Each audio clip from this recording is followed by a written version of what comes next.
नमस्कार, good evening, good evening, good evening, नमस्ते नमस्ते नमस्ते नमस्ते, hi everybody, hello everybody, am I audible, am I visible, क्या आपको नजर आ रही है आपकी प्यारी प्यारी प्यारी प्यारी प्यारी इनफाइनाइट जग से न्यारी infinite ma'am? Yes everybody, yes everybody, audio video clear है क्या? ऑडियो वीडियो क्लियर है क्या? Yes everyone, all good, all good बच्चा पार्टी, यस एवरीवन, बढ़िया बढ़िया है सब। चलो तो फिर हाँ चलो बहुत सही बेटा, तो फिर आज का टॉपिक हम स्टार्ट करते हैं, लेकिन पिछली क्लास का समाप्ति एक्सप्रेस चलाएंगे, ठीक है, और पिछली क्लास का क्विक रिवीजन करेंगे, ठीक है, और पिछली क्लास के जो कुछ पॉइंट्स छूट गए थे वो पॉइंट्स पहले कवर करेंगे, फिर बेटा आज का नया टॉपिक स्टार्ट करेंगे, ठीक है। Happy Rakshabandhan, happy Rakshabandhan to you all. आज राखी का आज भाई बहन का एक गाना सुना देंगे, ठीक है, आज एक भाई बहन का गाना सुना देंगे। भाई बहन के कौन से गाने हैं बेटा? जब से मेरी आंखों से हो गई तू दूर, तब से ना ना ना ना ना ना ना, ठीक है, लास्ट में सुनाएंगे, ठीक है। यस एवरीबॉडी, मैं तो बहुत ही प्यारी हूं, आप बताइए आप कैसे हैं? हमने बेटा पिछली क्लास में थोड़ा सा बीटी कॉटन को कंप्लीट किया था, और आज बच्चों हमने क्या किया था, हमने जेनेटिकली मॉडिफाइड इंसुलिन पढ़ना है और जीन थेरेपी के बारे में पढ़ना है, ठीक है। चलिए, फूलों का तारों का सबका कहना है, मेरा भाई भी मेरे से दूर है यार, ठीक है, इस साल तो माई ब्रदर इज ऑल्सो दूर फ्रॉम मी, ठीक है, थोड़ा यस तो इस साल तो मेरे को भी अपने भाई की बहुत, हर साल ही पता है क्या, मैं तो हर साल ही रक्षाबंधन अलग ही मना रही हूँ, क्योंकि मैं घर तो नहीं जा पाती, और अब तो भाई मेरा आप सबको पता है कि रिकमेंड हो गया है, तो अब उसकी भी ट्रेनिंग में है वो, तो ऑब्वियस सी बात है कि इस साल ऐसा लग रहा है कि इस साल कुछ अलग ही जगह पे है वो, ठीक है, बट कोई बात नहीं बच्चों, ठीक है। हम क्या करते हैं, पहले रिवाइज करते हैं बेटा। दुख की बातें तो बेटा, दुख तो खत्म हो ही नहीं सकता है, आप दुख की डिस्कशंस करना स्टार्ट करोगे ना, तो आपका भी दुख खत्म नहीं होगा और मेरा भी दुख खत्म नहीं होगा, तो बेटा दुख को खत्म करते हुए दुख की बातों को हम खत्म कर सकते हैं और रिवाइज कर सकते हैं पिछले क्लास का, ठीक है। फुल जोश और फुल एनर्जी के साथ में मेरे प्यारे प्यारे जग से न्यारे सपोले बेटा, देखो आप ही लोगों से मोटिवेशन मिलती है, पढ़ने वाले बच्चों से, वरना कई बच्चे ऐसा भी कहते हैं, खैर कई बच्चे क्या कहते हैं बेटा, मैं क्यों बताओ कि मेरे दुख का क्या कारण है। मैं देखो दुख की बातें मैं तुमसे एक दिन ना एक बात शेयर करूंगी, ठीक है, वो बात शेयर करने का एक वक्त आएगा, जब वो वक्त आएगा तो मैं आपसे वो बात शेयर करूंगी, ठीक है। चलो कोई बात नहीं, आज नहीं कर सकती हूं क्योंकि आज वो बात शेयर करने का सही वक्त नहीं है, लेकिन आप मुझसे ना जरूर मैं आपको एक चीज बता रही हूँ, ठीक है, एक चीज सुन लो प्लीज, ठीक है, एक चीज मेरी भी बात सुन लिया करो। मुझे तुम ना तीन चार क्लासेस के बाद ना याद दिलाना कि मैम आप एक दिन कह रही थी ना रक्षाबंधन से पहले कि आपको एक बात शेयर करनी है, तो मैं आपसे शेयर करूंगी, ठीक है। तो वो शायद 3-4 क्लासेस के बाद शायद सही वक्त मुझे लगे तुमसे वो बात शेयर करने का, पर मैं गजनी हूं ना, गजनी पार्ट 1 पार्ट 2, तो मैं भूल जाती हूं, तो मुझे याद दिला देना, ठीक है। अच्छा बेटा, हमने पिछली क्लास में एक तो बीटी कॉटन के बारे में पढ़ा था, बहुत दिल की बात है, बहुत ज्यादा दिल के करीब बात है, और मैं आई थिंक तुम लोगों से बहुत ज्यादा कंफर्टेबल हूं शेयर करने में, आई डोंट नो, बिकॉज कल तुम कह रहे थे ना, तो because there is a special connection that I find with you guys and also with the Arjunas, तो तुम लोगों से मैं वो बात शेयर कर सकती हूँ, ठीक है। चलो, बीटी कॉटन के बारे में बेटा हमने पढ़ा था कि बीटी कॉटन को कैसे बनाए, एक बारी फटाफट से रिवाइज करो, ठीक है। बीटी कॉटन को बेटा हमने कैसे बनाया था? बीटी कॉटन को हमने बनाने के लिए जो बैसिलस था उसमें एक जीन थी क्राई जीन, उस क्राई जीन को बेटा आइसोलेट किया, और उस क्राई जीन को मैम हमने जोड़ दिया टीआई प्लाज्मिड के साथ, एक रिकॉम्बिनेंट बना लिया और उसे कॉटन में बेटा इंट्रोड्यूस कर दिया। कॉटन के अंदर ये बेटा जब क्राई जीन इंट्रोड्यूस हुई, तो ये बेटा इसके अंदर जाने के बाद क्या बनाने लग गई, वो प्रोटॉक्सिन्स जो इनएक्टिव टॉक्सिन्स थे, ये उस प्रोटॉक्सिन्स इनएक्टिव टॉक्सिन्स का सिंथेसिस करने लग गई।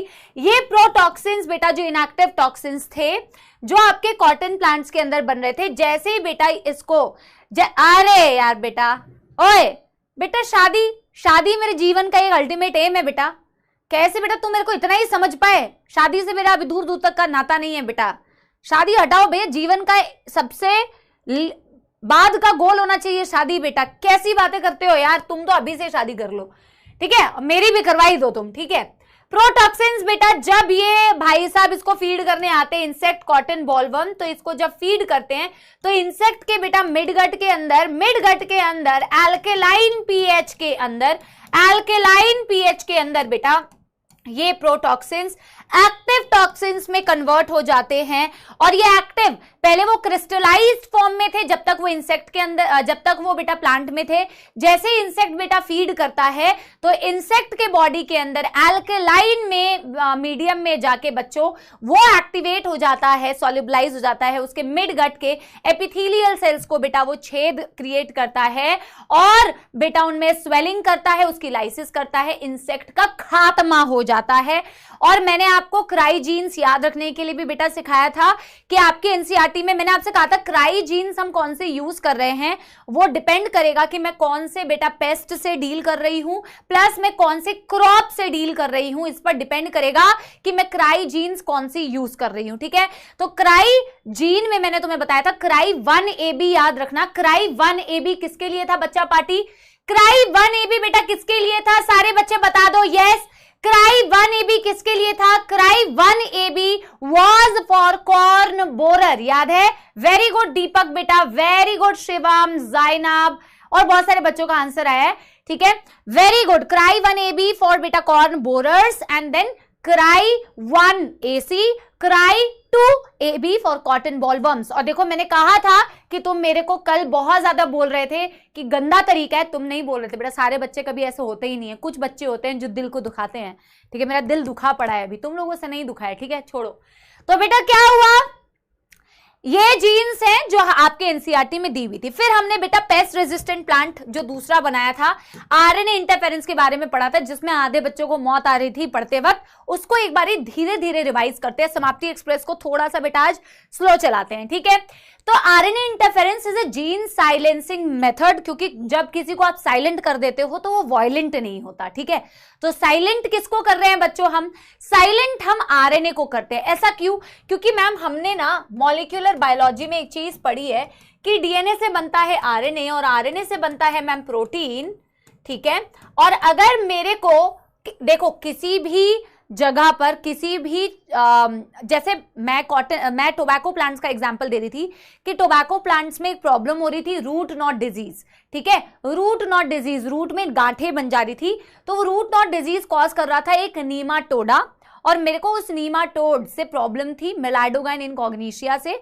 और वो ये प्रॉब्लम तब क्रिएट कर रहा था जब उसकी बॉडी के अंदर ऐसे कुछ प्रोटीन्स बनते हैं जो उसको खाने में मदद करते हैं, इन्फेक्शन करने में मदद करते हैं।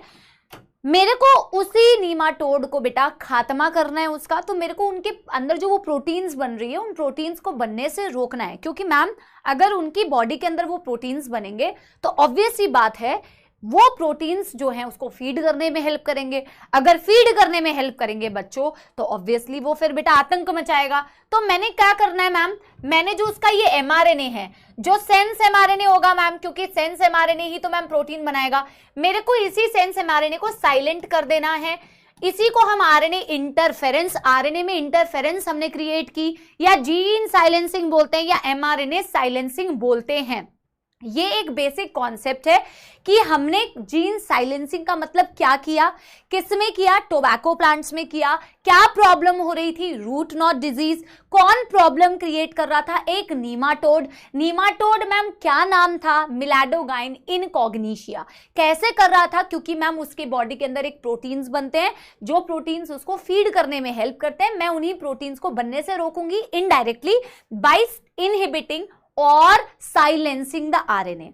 कैसे किया बच्चों हमने ये प्रोसेस किया था। बेटा वापस से आओ, जो तुमने एक डायग्राम बनाया था जो तुम मेरे को बोल रहे थे, तो मतलब वो क्रिटिसाइज करने वाले इतने लोग होते हैं ना, क्रिटिक्स बैठे हुए हैं, ठीक है भाई, कंस्ट्रक्टिव क्रिटिसिज्म ली जाएंगी, बट ऐसे कह रहे थे कि मैम डायग्राम में बहुत सारा हमने लिख लिया है, कचरा मच गया है।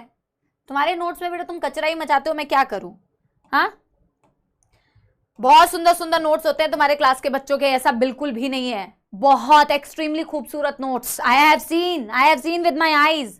ठीक है, हम क्या करते हैं बेटा, टोबैको प्लांट्स में कुछ तो अभी हम करेंगे, जेनेटिकली मॉडिफाई इसको बनाएंगे। ठीक है, हम वेक्टर का यूज कर रहे हैं एग्रोबैक्टीरियम। सवाल आता है कौन से वेक्टर का आपने यूज किया, आपने एग्रोबैक्टीरियम का टीआई प्लाज्मिड यूज किया, और बेटा इसको एग्रोबैक्टीरियम की मदद से, आपने एग्रोबैक्टीरियम की मदद से, इसको छोड़ दो, आपने एग्रोबैक्टीरियम की मदद से ऐसा डीएनए बेटा बनाया, और ऐसा डीएनए आपने अपने प्लांट के अंदर इंट्रोड्यूस किया, ऐसा डीएनए इंट्रोड्यूस किया बेटा जो सिर्फ सेंस आरएनए ना बनाए, बल्कि it is modified in such a way that it can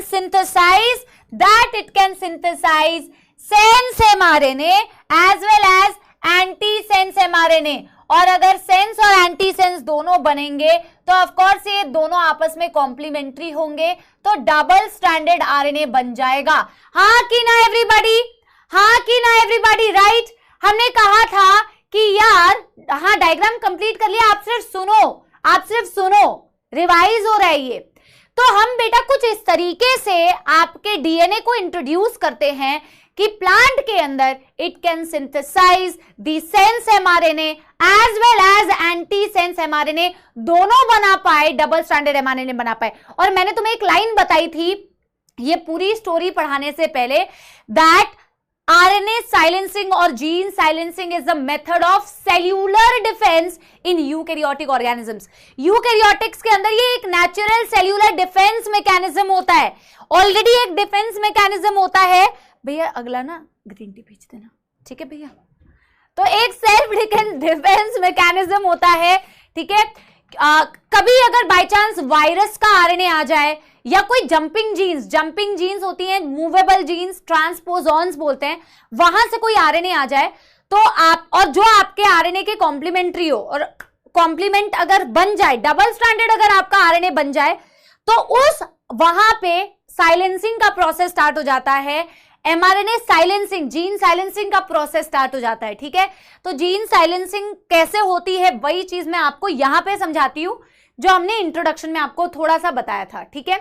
अब क्योंकि डबल स्ट्रैंडेड आरएनए बन गया मैम, यही बेटा सबसे इंपॉर्टेंट लाइन जो पूरे कॉन्सेप्ट की है कि formation of double stranded RNA is the one that initiates the gene silencing. यही वो चीज है जो जीन साइलेंसिंग इनिशिएट करती है। इसके बिना कुछ नहीं हो सकता, ठीक है। इस डबल स्ट्रैंडेड बेटा आरएनए के बनते ही डाइसर भाई साहब एक एंजाइम होते हैं जो एक्टिवेट होते हैं, इनके छोटे छोटे स्मॉल इंटरफेरिंग आरएनए में इनको कन्वर्ट कर देंगे।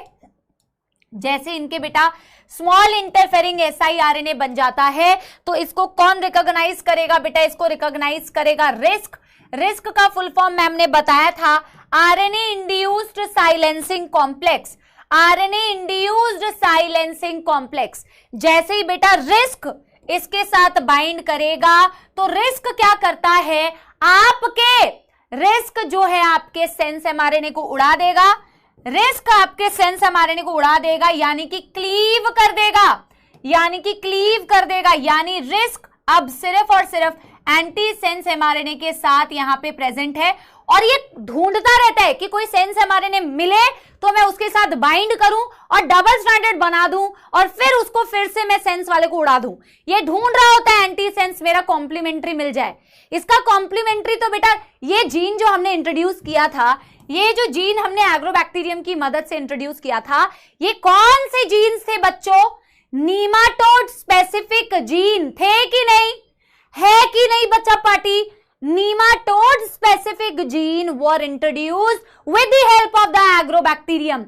Nematode specific gene को आप इंट्रोड्यूस करते हो inside this, तो ये nematode का ही तो आरएनए है और nematode का ही डबल स्ट्रैंडेड आरएनए बनता है जो एक दूसरे के कॉम्प्लीमेंट्री है, यानी ये एंटी सेंस कहीं ना कहीं nematode के सेंस आरएनए से ही बेटा कॉम्प्लीमेंट करेगा।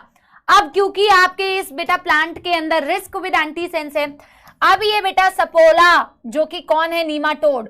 सपोला थोड़ी होता है, सपोला तो बेटा मैमल्स के फॉर्म में भी हमारे कमेंट्स में है, सपोला कोई भी हो सकता है, ठीक है। अभी बेटा ये जो नीमाटोड सपोला बैठा हुआ है, इसकी बॉडी के अंदर वही वाला डीएनए है और ये वाला डीएनए बेटा वही वाला आरएनए बना रहा है, सेंस एमआरएनए, जो आगे जाके बेटा क्या बनाने वाला है, वो प्रोटीन जो इसको फीड करने में मदद करेगी।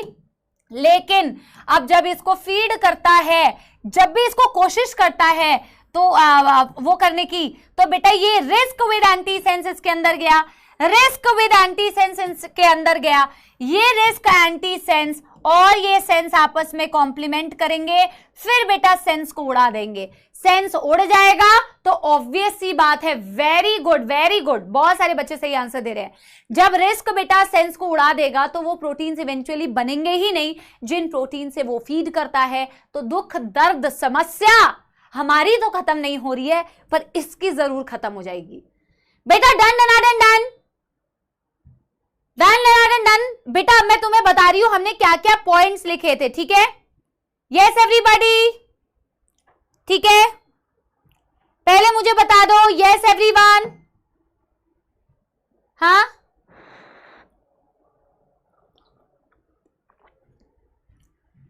अब बच्चों देखो, हमने ये सारे पॉइंट्स मोस्टली लिखे हुए हैं कि हमने इस प्रोसेस में क्या किया।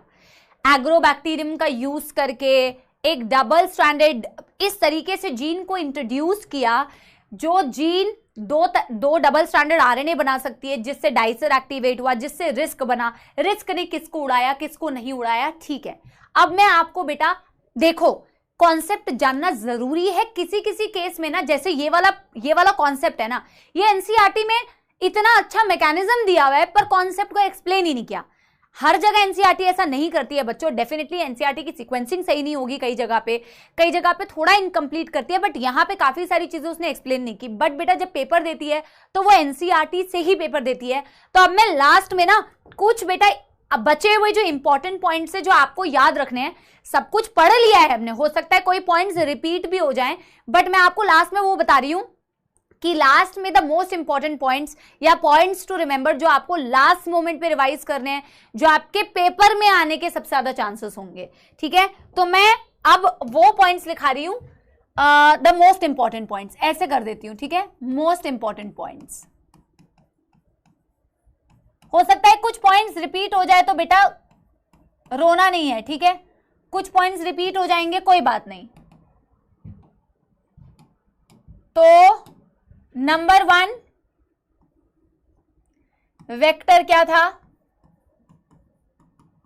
Agrobacterium. Last moment revision RNA interference में तुम्हें यही समझ में आएगा, ठीक है? फिर प्लांट कौन सा था? टोबैको। प्रॉब्लम क्या थी प्लांट में? Root not. नीमाटोड क्या था?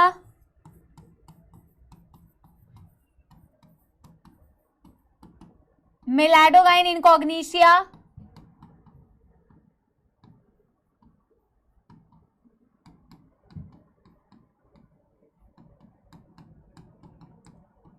Meloidogyne incognita. Number 4 gene silencing initiate क्यों होती है? यही सवाल 2 बार ही आया हुआ है। जीन साइलेंसिंग होती क्यों है? सबसे इंपॉर्टेंट इस पूरे टॉपिक का है, due to formation of double stranded RNA. सबसे इंपॉर्टेंट पॉइंट यही है कि डबल स्ट्रैंडेड आरएनए बनने की वजह से जीन साइलेंसिंग होती है। That's all. यही बेटा लास्ट में, ऑफ कोर्स अब तुम्हें उसके पीछे का सारा कॉन्सेप्ट समझ में आ गया है। अब जब मैं एनसीईआरटी पढ़ाऊंगी तो तुम्हें बेटा कोई दुख दर्द समस्या नहीं होगी, ठीक है? But these are the only points जो तुम्हें लास्ट में बेटा याद रखने हैं, नहीं? ठीक है? डन डन डन कर लो बच्चा party. No not double stranded DNA भाई, डबल स्ट्रैंडेड आरएनए।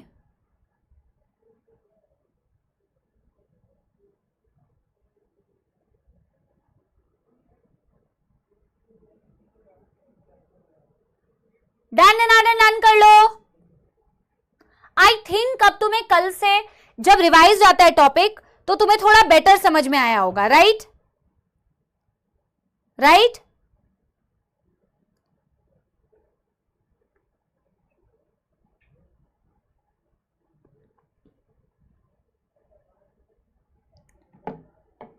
पक्की बात बच्चों? ठीक है, इस बैच से बायोटेक एप्लीकेशन खत्म होने वाला है बेटा, 1.5-2 क्लासेस में फिर एवोल्यूशन आ जाएगा, और एक एवोल्यूशन ही बड़ा चैप्टर है, उसके बाद तो बेटा एनिमल हस्बेंड्री एक ही लेक्चर का है। ठीक है, तो मैं बीच बीच में तुम्हें मोटिवेट कर रही हूँ, I want result from this batch. ठीक है, मैं चाहती हूं मेरे सब्जेक्ट में फुल मार्क्स वाला फुल मार्क्स आने चाहिए, फुल मार्क्स आने चाहिए। और जो आप आके मुझसे मिलो और कहो मैम हमने बहुत अच्छे से पढ़ा था, नॉट बिकॉज ऑफ मी, आपके फुल मार्क्स आएंगे, इसमें मेरा बहुत छोटा कंट्रीब्यूशन होगा, मेजर कंट्रीब्यूशन आपका खुद का होगा, आपका खुद के पढ़ाई का होगा। मैं चाहती हूं बेटा बहुत अच्छा आप रिजल्ट लेके आए, और डट के मेहनत करो बच्चों, डट के एकदम मेहनत करो, ढीला नहीं पढ़ना है। ठीक है, ढीला नहीं पढ़ना है बिल्कुल भी। ये बेटा क्या है, एक रूट नॉट डिजीज का एक डायग्राम है, रूट नॉट डिजीज का एक डायग्राम है, और एक बेटा नॉर्मल रूट्स का डायग्राम है। इसमें देखो नॉट्स बन गए हैं, गांठें बन गई हैं, तो उसको ऐसे दिखाया हुआ है। ठीक है, ठीक है, और ये नॉर्मल प्लांट है। अब एनसीईआरटी की थोड़ी सी मैं रीडिंग करा देती हूं। Pest resistant plant, pest resistant plant में एक बारी पेज नंबर बता दो बच्चों, पेज नंबर। ठीक है, बहुत उम्मीदें हैं आप लोगों से कि आप लोग बहुत अच्छा रिजल्ट लेके आएंगे, और आई एम श्योर लेके आएंगे। यह वादा करना है, प्रॉमिस करना है। अभी काफी टाइम बचा हुआ है, अभी भी देर नहीं हुई है, जाग जाओ, डट के मेहनत करो। ऐसा कुछ बेटा डिफिकल्ट पेपर नहीं आता है। आप बायो का पीवाईक्यू करते हो, आप अपने आप में कॉन्फिडेंस रखो, डिमोटिवेट मत हो, किसी की बात मत सुनो, इधर उधर ध्यान मत दो, फालतू की बातें, फालतू की चीजों में इन्वॉल्व मत हो। सिर्फ और सिर्फ एक लक्ष्य होना चाहिए आपका, वो है पढ़ाई और वो है रिजल्ट। मैं हमेशा कहती हूं, नो मैटर आपके टीचर्स आपको कितना भी मोटिवेट करें, अगर आपके हर संडे के एग्जाम में मार्क्स अच्छे नहीं आते तो आप कभी मोटिवेटेड फील नहीं कर सकते। तो सबसे इंपॉर्टेंट है पढ़ाई करना और मार्क्स अच्छे लेके आना बेटा। उन्हीं मार्क्स से मोटिवेशन आएगी कि अगले पेपर के लिए और अच्छे से पढ़ूं। और slow improvement is okay, gradual improvement is okay, but improvement करना है बच्चों, इंप्रूवमेंट करना ही करना है। हर छोटे छोटे स्टेप से बेटा बूंद बूंद से सागर भरता है, और बूंद बूंद से आपको सागर भरना है। नीट का एग्जाम मई में है, सितंबर, अक्टूबर, नवंबर, 8 महीने हैं अप्रोक्सीमेटली। डेडिकेशन के साथ में पढ़ाई करना है बेटा, ढीला नहीं पड़ना है। पेस्ट रेजिस्टेंट प्लांट के बारे में बेटा बात करते हैं। Several nematode parasites, a wide variety of plants and animal including human beings. ये एनिमल किंगडम में दिया हुआ है एनसीईआरटी में भी, ये एनिमल किंगडम में दिया हुआ है एनसीईआरटी में भी कि नीमाटोड जो होते हैं पैरासाइट होते हैं, wide variety of plants and animals में, ऑफ कोर्स ह्यूमन बींग्स को भी इंक्लूड करके। A nematode named Meloidogyne incognita infect the root of tobacco plants causes a great reduction in the yield। ये क्या करता है, टोबैको प्लांट्स को infect करता है और उनके बेटा प्रोडक्शन को काफी लो करता है। ठीक है, a novel strategy was adopted to prevent the infestation which was based on the process of RNA interference। बोला एक स्ट्रैटेजी अपनाई गई ताकि इस प्रोसेस को, इस पद्धति को, इस इन्फेक्शन को आप रोक पाएं। किसकी मदद से? RNA interference, gene silencing. Ma'am board exam भी है, मैं खुशी बेटा मैं उस पे भी आती हूँ, वेट करो, पहले इसको रिवाइज कर लो एक बारी। RNA interference takes place in all eukaryotic organism as a method of cellular defense, star mark. ये बात मैंने आपको बताई है। असर्शन रीजन टाइप के क्वेश्चंस में बेटा ये आएगा, आता भी है कि क्या ये एक तरीके का सेल्फ डिफेंस मैकेनिज्म है यूकैरियोट्स में, तो yes it is a type of self defence mechanism in the eukaryotes. कैसे? जैसे मैंने आपको समझाया था कि जैसे यूकैरियोट्स में आपका कोई डीएनए है जिससे आरएनए बनता है, नॉर्मली बनता ही रहता है बेटा, कई सारे आरएनए बनते हैं, कई सारे प्रोटीन्स बनते हैं। कई बार अगर किसी ऐसा वायरस जिसके पास आरएनए है, जेनेटिक मटेरियल, अगर आरएनए आ जाए या जंपिंग जीन्स के फॉर्म में आरएनए आ जाए और ये आपके आरएनए से कॉम्प्लीमेंट्री हो, तो डबल स्टैंडर्ड बन जाएगा, और डबल स्टैंडर्ड बनने के बाद अगेन बेटा साइलेंसिंग हो जाएगी। ठीक है, This method involves silencing of a specific mRNA due to a complementary double stranded RNA। Silencing होती है, बोला कि ये जो सेलुलर डिफेंस मैकेनिज्म है इसमें होता क्या है, साइलेंसिंग होती है आरएनए की, और क्यों होती है? Due to formation of complementary double standard RNA. ठीक है, फिर हमने क्या लिखा हुआ है? The molecule that binds to it and prevent the translation of mRNA, that is silencing. Bind करके बेटा साइलेंसिंग कर देता है एमआरएनए की, ताकि उसकी प्रोटीन सिंथेसिस ना हो पाए। The source of the complementary RNA can be from infection by viruses having RNA genome or mobile genetic, and mobile मतलब move करने वाले genetic elements like transposons that replicate via RNA intermediate। बोला कि जो self defense mechanism है ना, cellular defense mechanism है eukaryotes में, उनमें आप जो डबल स्ट्रैंडेड RNA बना रहे हैं, वो डबल स्ट्रैंडेड का कॉम्प्लीमेंट्री RNA कहां से आता है? ऐसे RNA से आता है, वायरल RNA से आ सकता है, या जेनेटिक मोबाइल एलिमेंट्स जो होते हैं ट्रांसपोजॉन्स, वहां से आ सकता है, जिनका भी आरएनए जेनेटिक मटेरियल है वहां से आ सकता है, और इस तरीके का प्रोसेस इनिशिएट कर सकता है। एग्रोबैक्टीरियम वेक्टर्स का यूज करके nematode specific gene was introduced into the host plant. Nematode की ही स्पेसिफिक जीन्स को आपने इंट्रोड्यूस किया होस्ट के अंदर। Introduction of the DNA was such that it produced both sense and antisense mRNA in the host। यही तो genetic engineering हमने की कि हमने इस तरीके से जीन को इंट्रोड्यूस किया कि वो सेंस और एंटीसेंस दोनों आरएनए आपके प्लांट के अंदर बना पाए। क्योंकि एंटीसेंस सेंस बन रहा है दोनों, तो दोनों कॉम्प्लीमेंट्री है ma'am. These two DNA being complementary to each other forms a double stranded RNA that initiates RNA interference। कौन इनिशिएट कर रहा है? Again star mark. Double standard RNA जो है आरएनए साइलेंसिंग को बेटा इनिशिएट करता है एंड दस silence the specific mRNA of the nematode. लेकिन इन्होंने प्रोसेस बताया ही नहीं कि किस तरीके से नीमाटोड में साइलेंसिंग हुई। इन्होंने डायरेक्ट बता दिया कि यार मैम डबल स्टैंडर्ड आरएनए ही वो होता है जो इनिशिएट करता है आरएनए साइलेंसिंग को, और ये आपके नीमाटोड की साइलेंसिंग कर देता है, पर कैसे करता है नहीं बताया। ठीक है। Consequence was that the parasite cannot survive in the transgenic host expressing the specific interfering RNA। मतलब कि इसका रिजल्ट ये था कि पैरासाइट आपके उस ट्रांसजेनिक होस्ट में सर्वाइव नहीं कर पाता। ट्रांसजेनिक मतलब जिसके जीन में आपने मॉडिफिकेशन कर दिया, टोबैको प्लांट्स, उनमें वो सर्वाइव नहीं कर पाता, एक्सप्रेस नहीं कर पाता, and therefore the transgenic plant therefore got protection from the parasite. Transgenic का मतलब जिसके जीन में मॉडिफिकेशन कर दियो, उसको आपने इस तरीके से बचा लिया उसके अंदर मॉडिफिकेशन करके। बेटा डन है, पहले मेरे को बताओ कोई दुख दर्द समस्या? Yes everybody, yes everybody. At the end of the day NCERT जिंदाबाद, क्वेश्चंस एनसीईआरटी से ही आएंगे। मैं एक छोटा सा टॉपिक बेटा बीच में एड्रेस करना चाहती हूं, ठीक है देवेश बेटा, मैंने ऑलरेडी बता दिया है। ये बात बहुत बुरी होती है कि आप टीचर्स को बार बार ये याद दिलाएं। मैंने कल ही बताया बेटा, जो भी एनसीईआरटी का 1-2 पॉइंट्स छूटा हुआ है लाइंस, वो मैं आपको रिवाइज कराऊंगी। और जेन्युइन सी बात तो ये है कि अगर कुछ छूट भी जाता है किसी टीचर से, तो एक अच्छे स्टूडेंट का फर्ज ये बनता है कि वो खुद भी वो चीज रिवाइज कर ले। हालांकि मैंने आपको प्रॉमिस किया है कि मैं आपको सारी चीजें ही बताऊंगी और जो छूट गया है वो भी बताऊंगी, पर ये बार बार बेटा बोलना is a very bad thing. ठीक है, अपने आप में इंप्रूवमेंट लेके आइए बच्चों। बहुत बुरी आदत है इतनी डिपेंडेंसी होना। हम आपके लिए हैं और हम आपके लिए हमेशा हैं, बट इंप्रूव योर हैबिट्स बेटा। These habits will not take you very far ना बेटा, है ना। अच्छा सुनो, आप ये लिखना स्टार्ट कर सकते हो जो बच्चा ये लिख रहा है। नेक्स्ट हमारे यही है बायोटेक्नोलॉजिकल एप्लीकेशंस इन मेडिसिन। ठीक है, आप इसको लिखना स्टार्ट करो। जो बच्चे ये बोल रहे हैं ना मैम 8 महीने तो हैं, बट मैम उसमें बोर्ड्स के एग्जाम भी है हमारे पास, तो हम क्या करें। ट्रांसपोजॉन्स बेटा जंपिंग जीन्स है, वही तो मैंने बोला, जंपिंग जीन्स जिनमें आरएनए है, आरएनए की मैं बात कर रही हूं। ठीक है, जंपिंग जीन्स।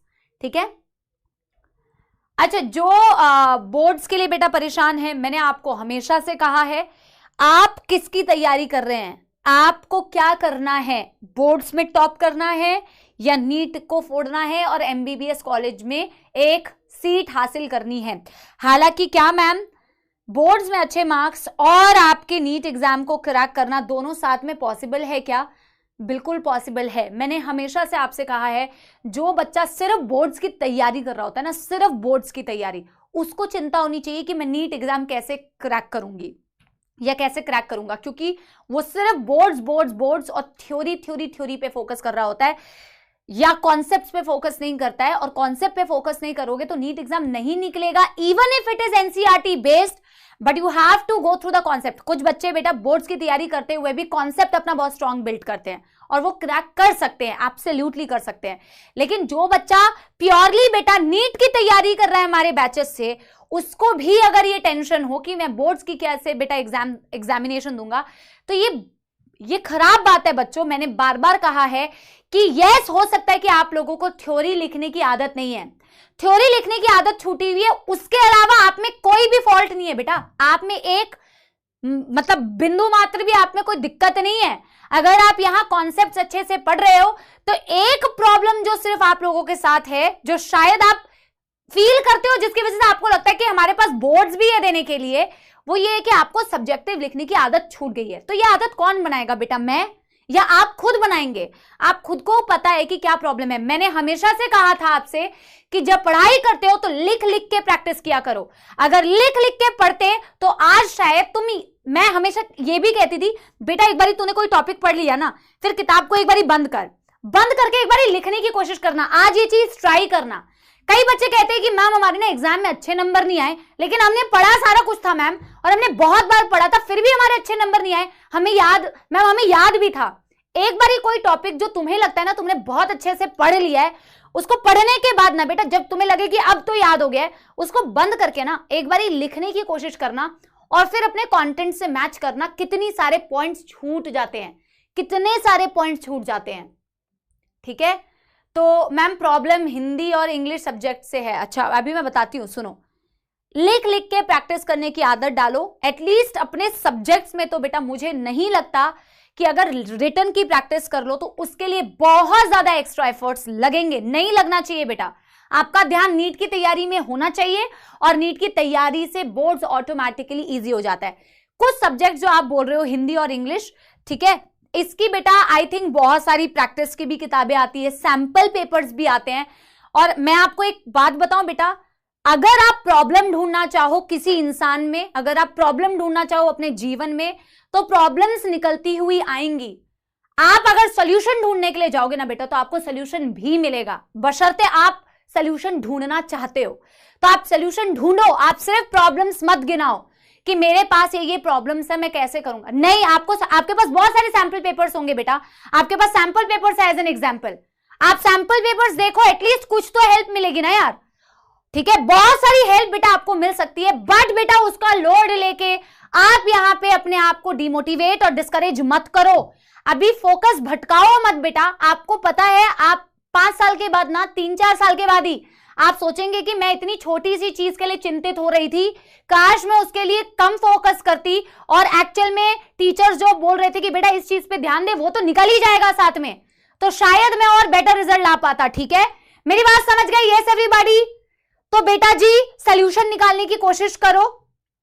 ठीक है, मैं धीरे धीरे करके, अब बेटा तुम तो हर एक सब्जेक्ट का मेरे से पूछने लग रहे हो यार, मैथ्स का क्या करें। मैथ्स तो पहली बात जब 11th में आए थे बेटा, मैथ्स बायो किसने तुम्हें लेने के लिए कहा था? मैथ्स बायो, हाँ, किसने लेने के लिए कहा था? ठीक है, बीच बीच में बेटा अभी क्लास मैं कंटिन्यू कर रही हूं, ठीक है, कुछ सोल्यूशन या कुछ ऐसे भी बेटा ऑप्शंस आते हैं। आई थिंक हमारे यहाँ पे भी ऑप्शंस है, कहीं तो है कि आप इंग्लिश भी पढ़ सकते हैं और मैथ्स भी पढ़ सकते हैं, कुछ ऐसा ऑप्शन है। ठीक है, मैं आपको ना नेक्स्ट क्लास में पूछ के बताती हूँ कि आपके मैथ्स इंग्लिश का क्या सोल्यूशन है। कोई तो बैच है जहां से आप पढ़ सकते हैं मैथ्स और इंग्लिश की क्लासेस या फिजिकल एजुकेशन की।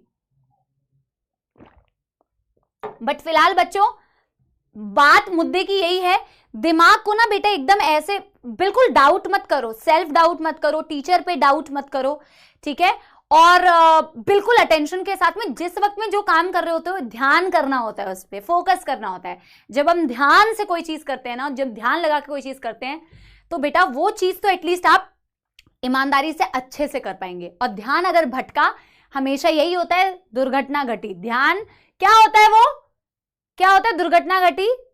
कुछ एक डायलॉग होता है ना बच्चों, मैं डायलॉग भी भूल जा रही हूं क्योंकि मैं तो गजनी हूं बेटा, मैं तुम्हें ज्ञान तो दे सकती हूं पर खुद गजनी हूं मैं। ठीक है, बायोटेक्नोलॉजिकल एप्लीकेशन, नजर हटी दुर्घटना घटी, नजर हटी दुर्घटना घटी, याद आ गया मेरे को, नजर हटी दुर्घटना घटी, तुम्हारे कमेंट्स आने से पहले मेरे को याद आ गया। ठीक है, yes, biotechnological applications in medicine. अभी तक बेटा, हाँ अभी तक बेटा हमने क्या पढ़ा? एग्रीकल्चर में क्या एप्लीकेशन है, एग्रीकल्चर में क्या एप्लीकेशंस हैं? पेस्ट रेजिस्टेंट प्लांट हमने बना दिए, हमने बीटी कॉटन भी पढ़ लिया, और हमने बेटा क्या पढ़ लिया? हमने आरएनए साइलेंसिंग भी, पेस्ट रेजिस्टेंट प्लांट एक और पढ़ लिया, that is your tobacco plants में कैसे किया हमने। अब हम मेडिसिन में बेटा इसकी एप्लीकेशन देख रहे हैं। एक डेटा एनसीईआरटी का है और इस चैप्टर में काफी सारे डेटा हैं और डेटा बेटा बहुत इंपॉर्टेंट है, ठीक है जी, डेटा बहुत इंपॉर्टेंट है, डेटा बेस्ड क्वेश्चंस आते हैं बच्चों, ठीक है। At present 30 recombinant therapeutics, what are therapeutics बेटा, ड्रग्स, मेडिसिन जो थेरेपीज में यूज होती हैं, थेराप्यूटिक्स यानी कि ड्रग्स। आप ड्रग्स मतलब वही वाले ड्रग्स बेटा नहीं होते, पता है ना ये बात तो अब आपको।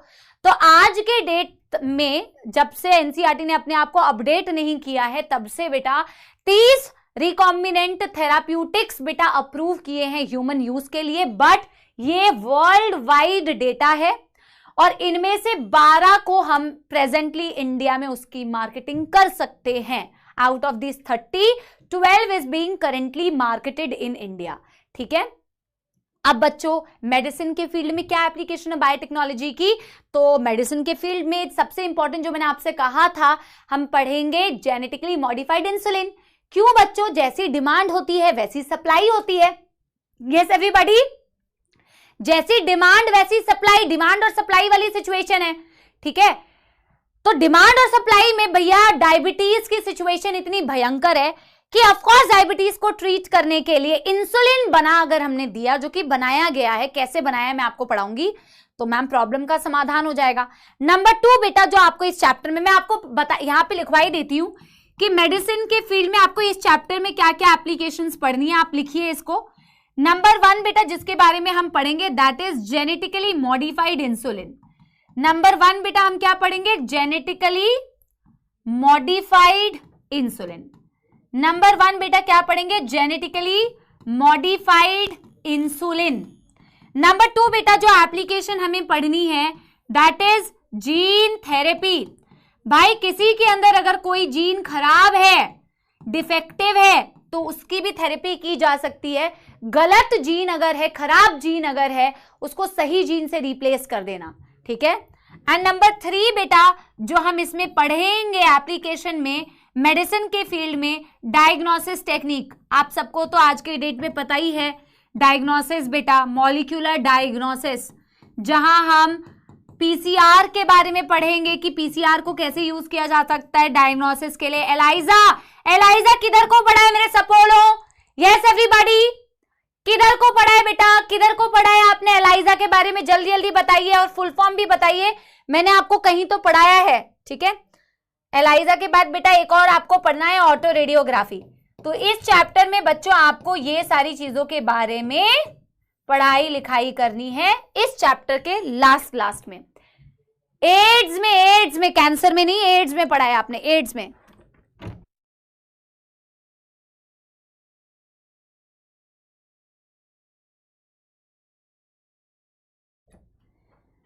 डन एंजाइम लिंक्ड इम्यूनोसॉर्बेंट एसे, एंजाइम लिंक्ड इम्यूनोसॉर्बेंट एसे। और बेटा जी हम सबसे पहले पढ़ने जा रहे हैं जेनेटिकली मॉडिफाइड इंसुलिन के बारे में। और सबसे पहले आपका 1-2 बेटा टेस्ट लिया जाएगा। टेस्ट मतलब क्या, आपसे पूछा जाएगा पिछली क्लास का, ठीक है। देखते हैं आपको कितना याद है। डन।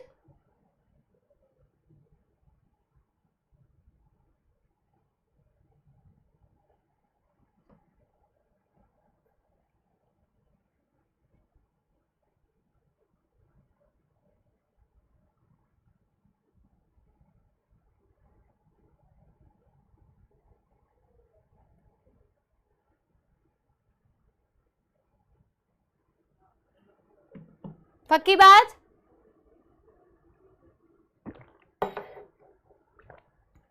अब बेटा नंबर 1 जो चीज हमें डिस्कस करनी है मेडिसिन के फील्ड में, जेनेटिकली मॉडिफाइड इंसुलिन। तो पहले तो आप मुझे बताओ इंसुलिन किस ग्लैंड का सिक्रीशन है, किस ग्लैंड का सिक्रीशन इंसुलिन होता है। आज मैं तुम्हारी क्लास को 5-7 मिनट बेटा पहले वो कर दूंगी, क्या बोलते हैं, छोड़ दूंगी। मेरी एक यकीन बैच में लाइव सेशन में मेरे को लेना है, तो 5-7 मिनट पहले छोड़ दूंगी, ठीक है। चलेगा ना, चलेगा बेटा, मेरे को आंसर मिल चुका है, ठीक है।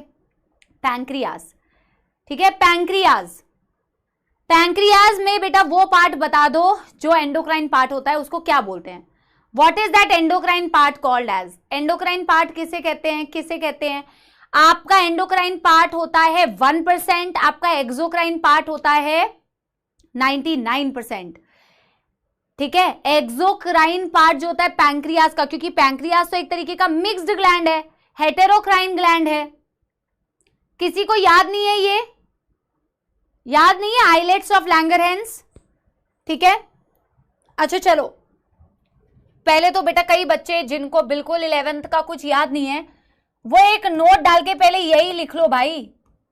जिनको 11th का बिल्कुल याद ही नहीं है, वो एक चीज ये लिख लो कि पैंक्रियास जो एक तरीके का मिक्स्ड ग्लैंड होता है, इसमें एक होता है बच्चों एक्सोक्राइन पार्ट जो पैंक्रियाटिक जूस रिलीज करता है, और एक होता है बच्चों एंडोक्राइन पार्ट जो कि क्या रिलीज करता है बच्चों? इंसुलिन एंड ग्लूकागॉन नाम का hormone.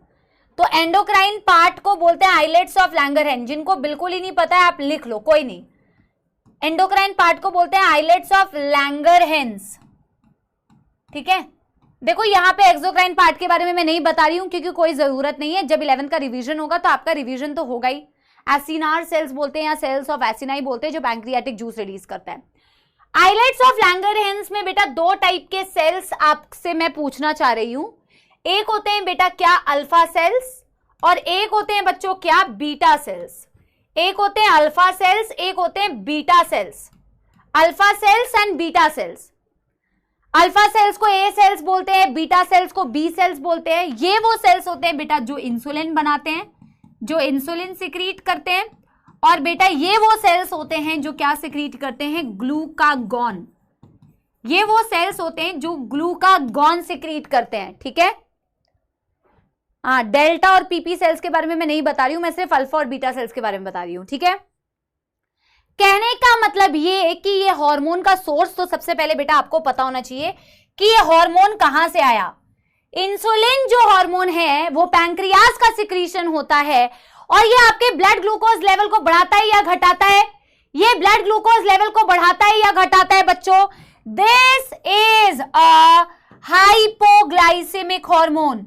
This is a hypoglycaemic hormone. Hypoglycaemic का मतलब होता है ब्लड ग्लूकोज लेवल को कम करना। ब्लड ग्लूकोज लेवल को कम करने का काम होता है आपके इंसुलिन का। ठीक है, चलो ये भी बहुत सारे बच्चों को पता है, बहुत शानदार, शाबाश मेरे बच्चों, वेरी वेरी नाइस। ठीक है, वेरी गुड।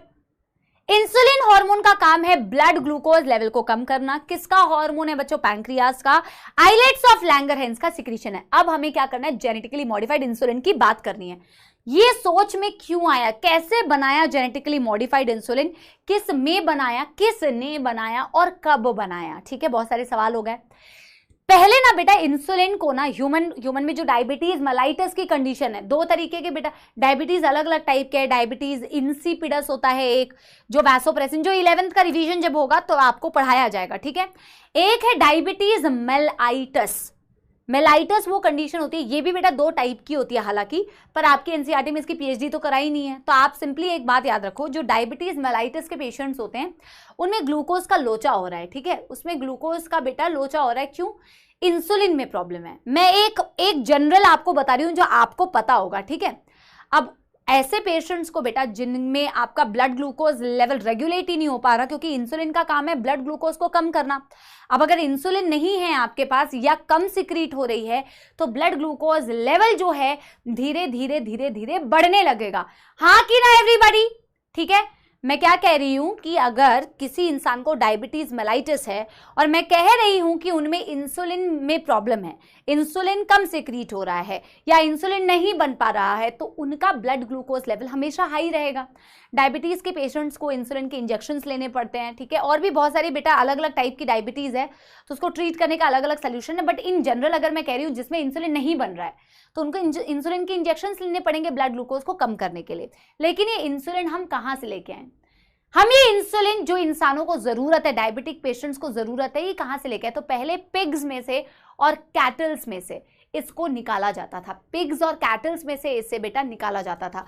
तो पिग्स एंड कैटल्स से बेटा एक्सट्रैक्ट किया हुआ इंसुलिन ह्यूमन को जब वो देते थे तो ह्यूमंस उनके लिए एलर्जिक होने लग गए। ह्यूमंस उनके अगेंस्ट इम्यून रिस्पॉन्स जनरेट करते थे। जिसकी वजह से उसको डिसकंटिन्यू कर दिया, बोला कि भैया इस तरीके से तो हम नहीं कर सकते कि पिग्स का निकाला या बेटा काउज का निकाला, कैटल्स का निकाला और ह्यूमंस में डाल दिया, नहीं, वी वर एलर्जिक। तो फिर बेटा इसका सोल्यूशन निकला कि हम इस तरीके से नहीं कर सकते। तो पहले तो मैं आपको यह बताती हूं कि किस तरीके से किया गया था, ठीक है। तो मैं एक पॉइंट लिख रही हूं कि अर्लियर इंसुलिन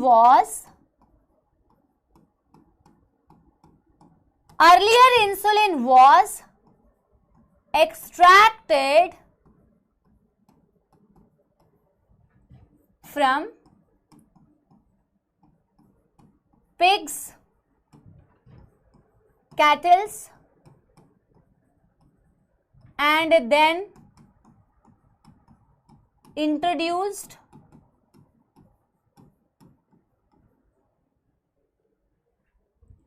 ये इकोलाई हर जगह आ जाता है बेटा, राशि इकोलाई से ही तो बेटा हमारी इतनी मदद हो रही है। Introduce into humans to treat diabetic patients,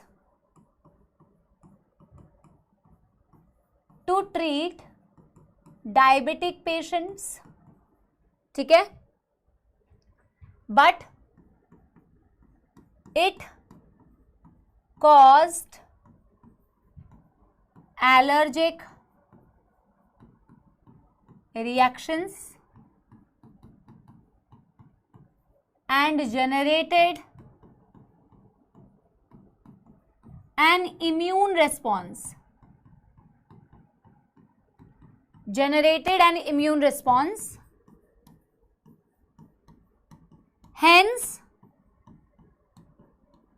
Hence, genetically modified insulin was made.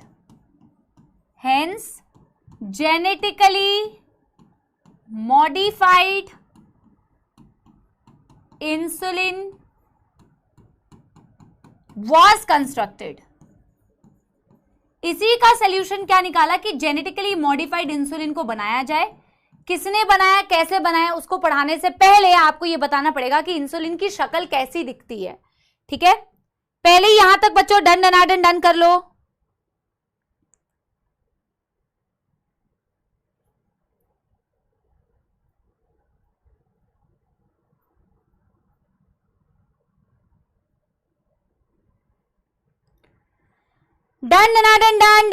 Done कर लो बच्चा पार्टी। Yes everyone.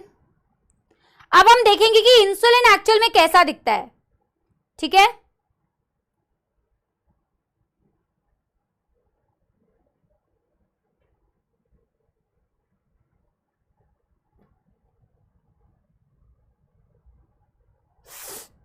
डन बेटा, देखो इंसुलिन जो होता है हमारी बॉडी के अंदर जब सिंथेसाइज, अगर आप ऑब्वियस सी बात है बेटा, लाइक आई ऑलवेज से, अगर आपको कोई चीज बनानी है तो सबसे पहले आपको ये उसके पीछे की हिस्ट्री पता होनी चाहिए। आप क्या कर रहे हैं, आप जेनेटिकली मॉडिफाइड इंसुलिन बनाने जा रहे हैं। अगर आपको इंसुलिन के बारे में पता ही नहीं होगा तो आप इंसुलिन बनाएंगे कैसे। तो पहले जिसने भी बेटा, एली लिली नाम की एक कंपनी थी 1983 में, एक अमेरिकन कंपनी थी एली लिली, ठीक है। इन्होंने बेटा पहली बारी जेनेटिकली मॉडिफाइड इंसुलिन बनाया। पर इन्होंने जो बनाया बेटा, वो प्रोसेस आपको तब समझ में आएगा जब आपको यह पता चलेगा कि इंसुलिन की शक्ल कैसी दिखती है, ह्यूमन बॉडी के अंदर इंसुलिन कैसे बनता है। पहले आपको यह समझ में आना चाहिए, कि इंसुलिन हमारी बॉडी के अंदर कैसे सिंथेसाइज होता है। तो पहले तो मैं आपको इंसुलिन के बारे में थोड़ा सा बताना चाहूंगी कि इंसुलिन बेटा बॉडी के अंदर हमारे कैसे बनता है, ठीक है। तो मैं यहां पे लिख रही हूं, आप मेरे साथ लिखिए। In humans insulin is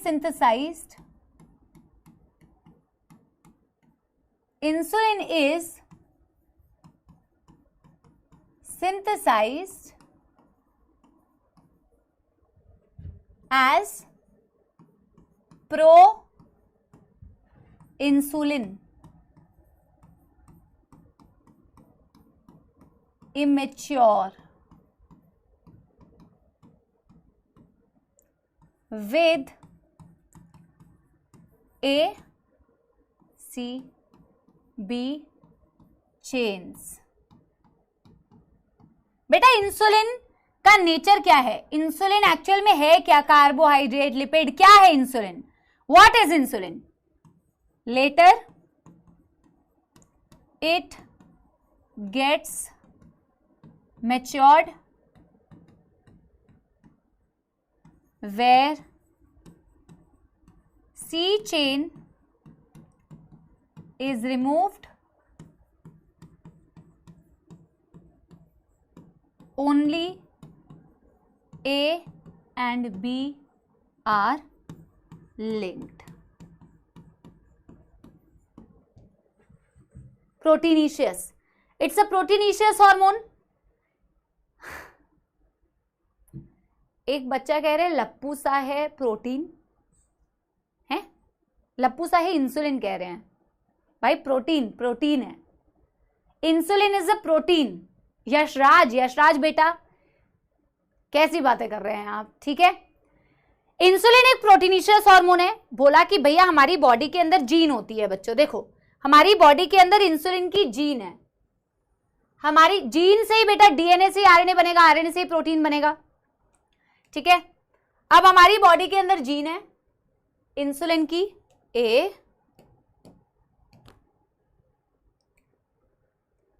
C and B. ठीक है, हाँ ये मैंने बेटा ये बनाना है आप सभी को। ये इंसुलिन की जीन है। मैं आपको ये समझाने की कोशिश कर रही हूं हमारी बॉडी के अंदर बेटा इंसुलिन की कैसे सिंथेसिस होती है। This is insulin gene.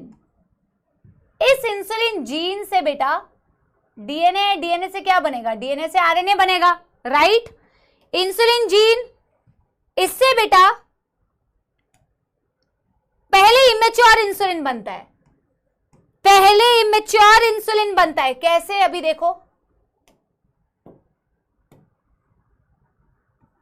देखो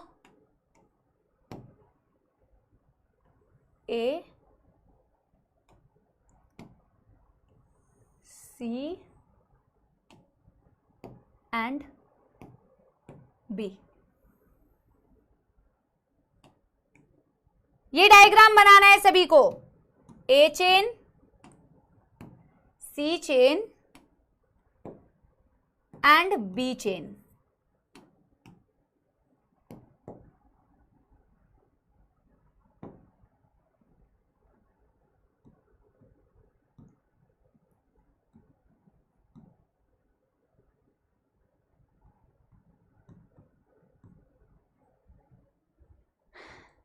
मेरी ग्रीन टी अभी नहीं आई बेटा, एक बारी मैं मंगा लेती हूँ। ठीक है, एक सेकंड। युगल यार एक ग्रीन टी भिजवा दे प्लीज।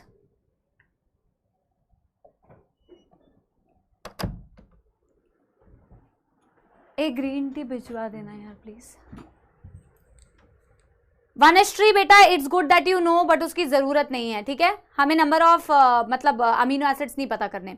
बेटा आप सब कह रहे हैं कि मैम इंसुलिन जो होता है वो प्रोटीनिशियस हार्मोन है। इंसुलिन क्या है मैम? एक प्रोटीनिशियस हार्मोन है। हाँ कि ना बच्चा पार्टी? हाँ कि ना एवरीवन? इंसुलिन क्या होता है? एक अरे यार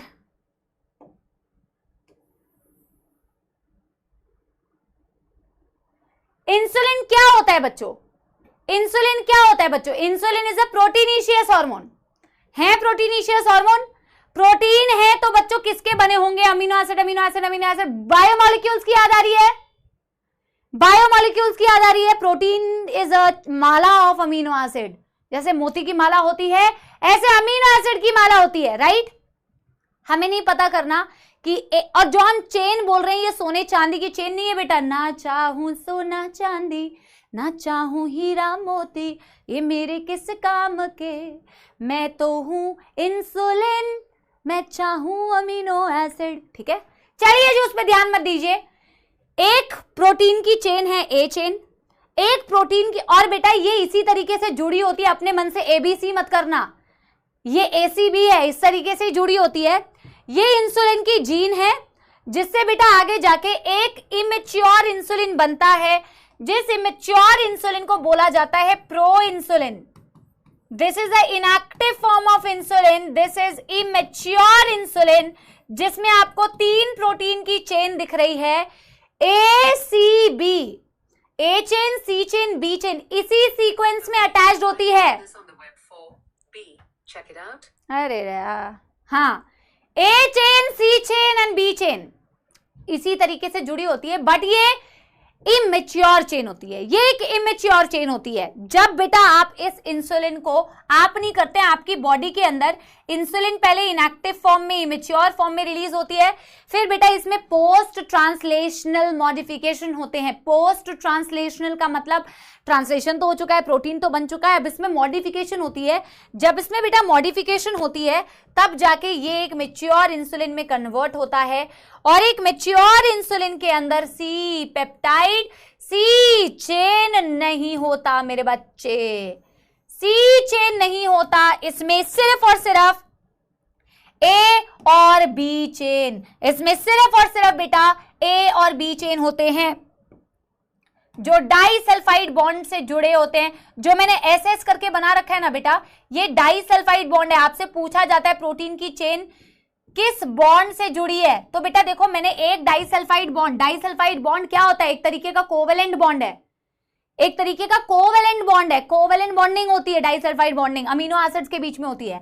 एक तो बेटा ए चेन में खुद ही बेटा अमीनो एसिड ए चेन के अमीनो एसिड के बीच में है, और एक ए चेन और बी चेन के बीच में बेटा 2 डाइसल्फाइड बॉन्ड है। आपसे पूछा जाता है नीट में एक चीज और बेटा, नीट में लगातार बेटा अभी रीसेंट पास्ट ईयर्स में लगातार 2 बार सवाल है, it is not intron and exon बेटा, वो अलग अलग कॉन्सेप्ट है, ठीक है।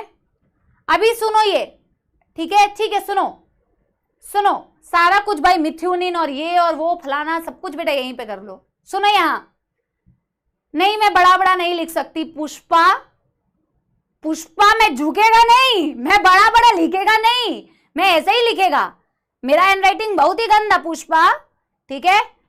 सुनो मेरी बात, डाइसल्फाइड बॉन्ड से बेटा एक तो तुम्हें ए चेन के अंदर ही बेटा दिख रहा है, और एक ए चेन बी चेन के बीच में 2 डाइसल्फाइड बॉन्ड दिख रहे हैं, ठीक है। तो बेटा जी आपकी, मैं कुछ तो बता रही थी, नीट में लगातार जेनेटिकली मॉडिफाइड इंसुलिन से सवाल आए हुए हैं, लगातार बेटा, पिछले साल, पिछले साल, ठीक है। तो बेटा ये बहुत ही एक इंपॉर्टेंट टॉपिक बन जाता है, और जब आप पीवाईक्यू देखोगे तो आप देखोगे बेटा हलवा सा सवाल है, ठीक है, हलवा सा सवाल आता है और कोई सवाल नहीं आता, ठीक है, बहुत ईजी सा हलवा सा ही सवाल आता है, ठीक है जी। पहले वापस से अब एक कॉन्सेप्ट सुनो, हमारी बॉडी के अंदर एक इंसुलिन जीन है, उस इंसुलिन जीन से मैम पहले तो इंसुलिन इनएक्टिव फॉर्म में सिंथेसाइज हो रहा है, उस इनएक्टिव फॉर्म ऑफ इंसुलिन को मैम हम प्रो इंसुलिन बोलते हैं। प्रो इंसुलिन में मैम ए चेन, सी चेन और बी चेन होता है। जब ये प्रो इंसुलिन मैम इनमें चेंजेस होते हैं तो इसमें सी चेन रिमूव हो जाता है, सी चेन रिमूव हो जाता है। जब ये सी चेन रिमूव हो जाता है तो आपके पास मैच्योर इंसुलिन की जीन आपको दिखती है, और मैच्योर इंसुलिन में सिर्फ ए और बी चेन ही होते हैं। Only A and B are linked with the help of disulphide bond. पहले मुझे बताओ यहां तक कोई दुख दर्द समस्या, यहां तक किसी को कोई दुख दर्द समस्या बच्चा पार्टी? यस एवरीवन, यस, यहां तक कोई दुख दर्द समस्या बेटा? अब देखो, अब आपको बेटा इसकी कहानी पता है कि अगर मेरे को एक इंसुलिन बनाना है तो मेरे को इंसुलिन का एक प्रोसेस पता है कि इंसुलिन बनती कैसे है।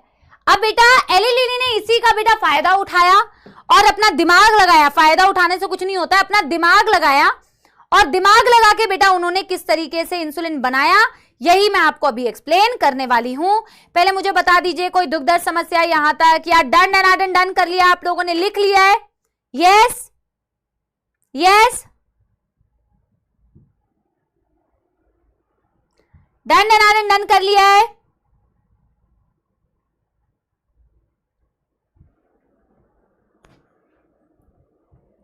Eli Lilly, yes everybody, Eli Lilly करेगी। मैं साइड हो जाती हूं। पक्की बात, सब लोगों ने कर लिया है?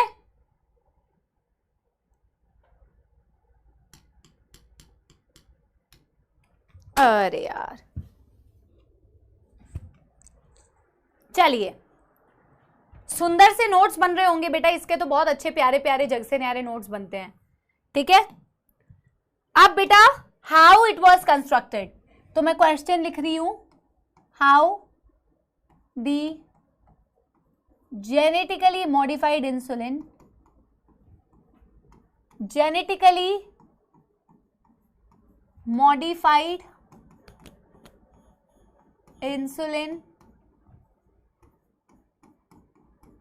was constructed।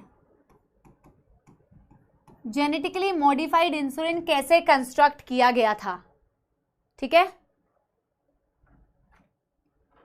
ठीक है। थैंक यू भैया, कोई नहीं भैया, दे दो, कोई नहीं। तो मैं पहले तो एक दो पॉइंट्स लिख रही हूं बच्चों। Eli Lilly, an American company, भैया चले गए ना, वरना मेरी एक्सेंट सुन के भैया बेहोश हो जाते हैं। N American company constructed the first genetically modified insulin। पूरी अमेरिकन एक्सेंट में बोलो और लास्ट में बोल दो, Eli Lilly Company of America constructed the first genetically modified insulin। वाह, तो बेटा मजा आ जाता है, इंसुलिन वाह, ठीक है। जेनेटिकली मॉडिफाइड इंसुलिन, पहली बार इन्होंने जेनेटिकली मॉडिफाइड इंसुलिन बनाया। कंपनी का नाम पूछा जाता है, कब बनाया वो पूछा जाता है, ठीक है। यस, इन द ईयर 1983, ठीक है, यस, ठीक है जी। 1983 में बेटा जेनेटिकली मॉडिफाइड इंसुलिन बनाया गया। Eli Lilly company of America US ने बेटा बनाया। और इन्होंने कैसे बनाया, अब इसको जरा हम इस पे जरा फोकस करते हैं, ठीक है। यस, कैसे बनाया बच्चों? First they constructed the genes corresponding to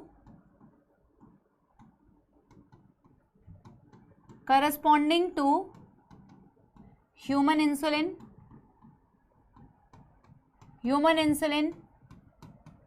A and B chain, अच्छा हाथों से बनाया, अच्छा बेटा, अच्छा बेटा, सही बोल रहे हो तुम नलायको, हाँ, हाथों से बनाया। ऐसे तो बेटा मैं कहूंगी, तुम कह रहे हो हाथों से बनाया, मैं कहूंगी उन्होंने बेहद प्यार से बनाया, मन से बनाया, दिल से बनाया, ठीक है। हाँ ठीक है भैया, सुनिए जी, उन्होंने सबसे पहले उन्होंने वो जीन कंस्ट्रक्ट किए जो जीन ह्यूमन इंसुलिन जीन के ए और बी चेन से मिलते जुलते हो। बेटा ए को हमने किस कलर से बनाया था? रेड और येलो है ना, हम रेड और येलो का यूज करेंगे, ठीक है। तो इन्होंने सबसे पहले एक ए जीन का कंस्ट्रक्शन किया। जो ए जीन आपकी कौन सी जीन है? इंसुलिन का ए चेन बना सकती है, इंसुलिन का ए चेन बना सकती है। इन्होंने बी चेन बनाया जो आपके इंसुलिन के बी चेन को बना सकती है। इन्होंने दो जीन्स पहले कंस्ट्रक्ट किए that corresponds to A and B chain of insulin, ठीक है। ये है ए जीन और B gene, A gene B gene, मैं हूं मन मोजी। चलिए जी, how genes can be constructed? बेटा क्यों नहीं वनश्री, बेटा इफ वी नो दैट, हमें हर एक बेटा चीज की सीक्वेंस, जेनेटिक इंजीनियरिंग कर क्यों रहे हैं भैया? जेनेटिक इंजीनियरिंग का मतलब क्या है? हाँ, जीन्स में होते क्या है? what is a nucleic acid? Gene is what is your DNA? What is your RNA? They are nucleotides only.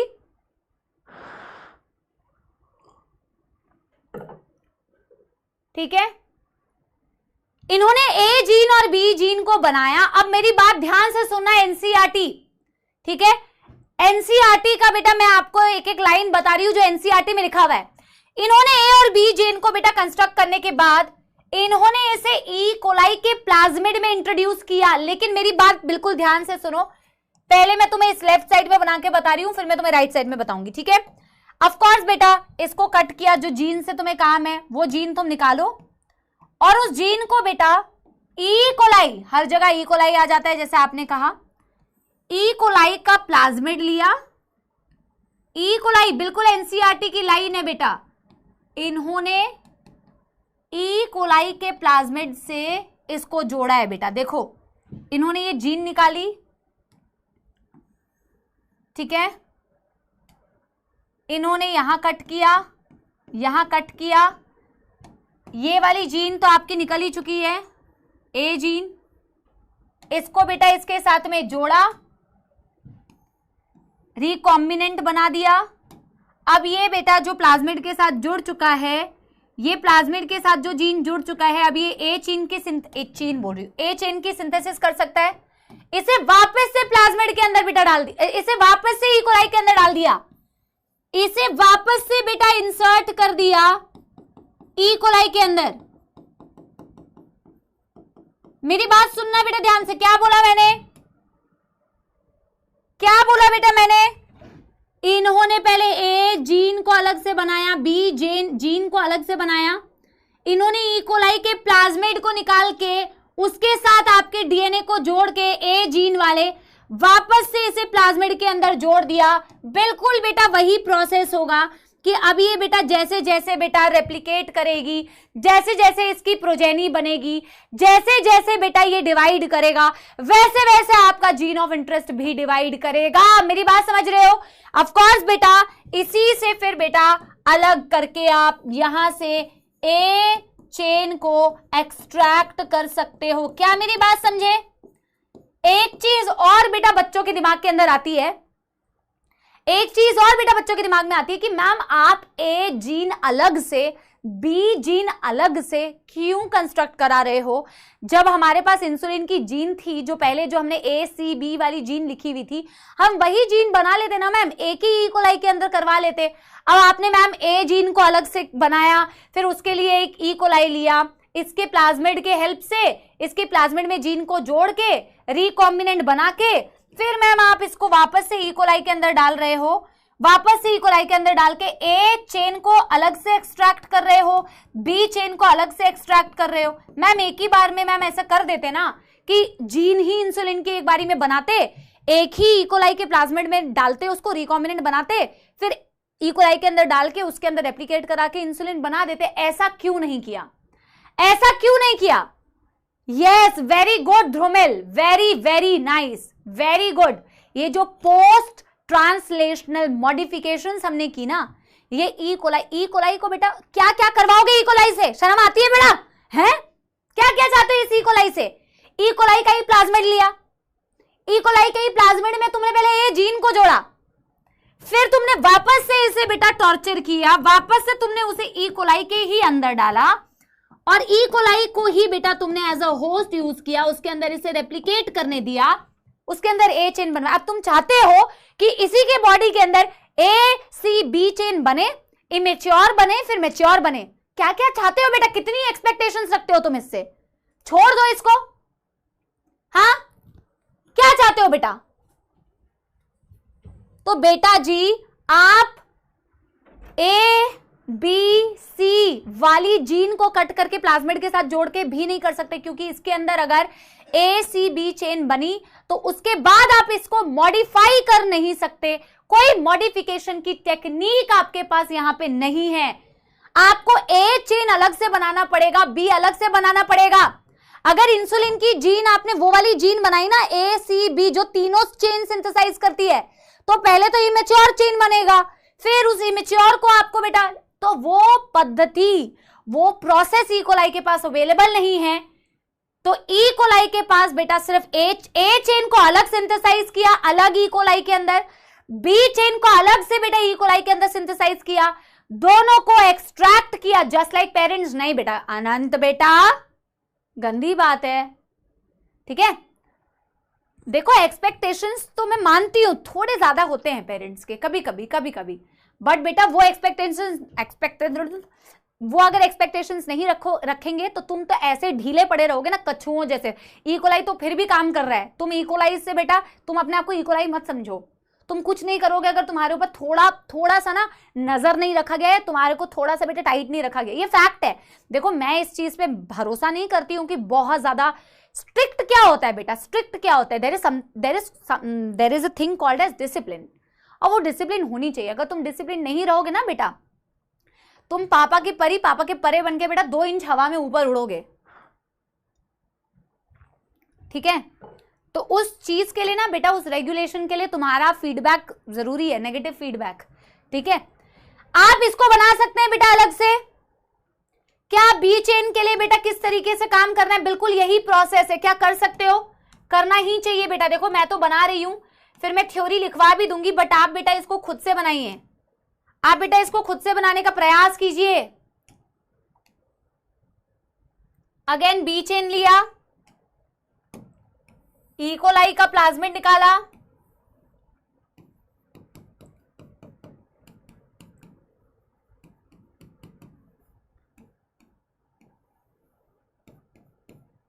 E coli का प्लाज्मिड निकाला,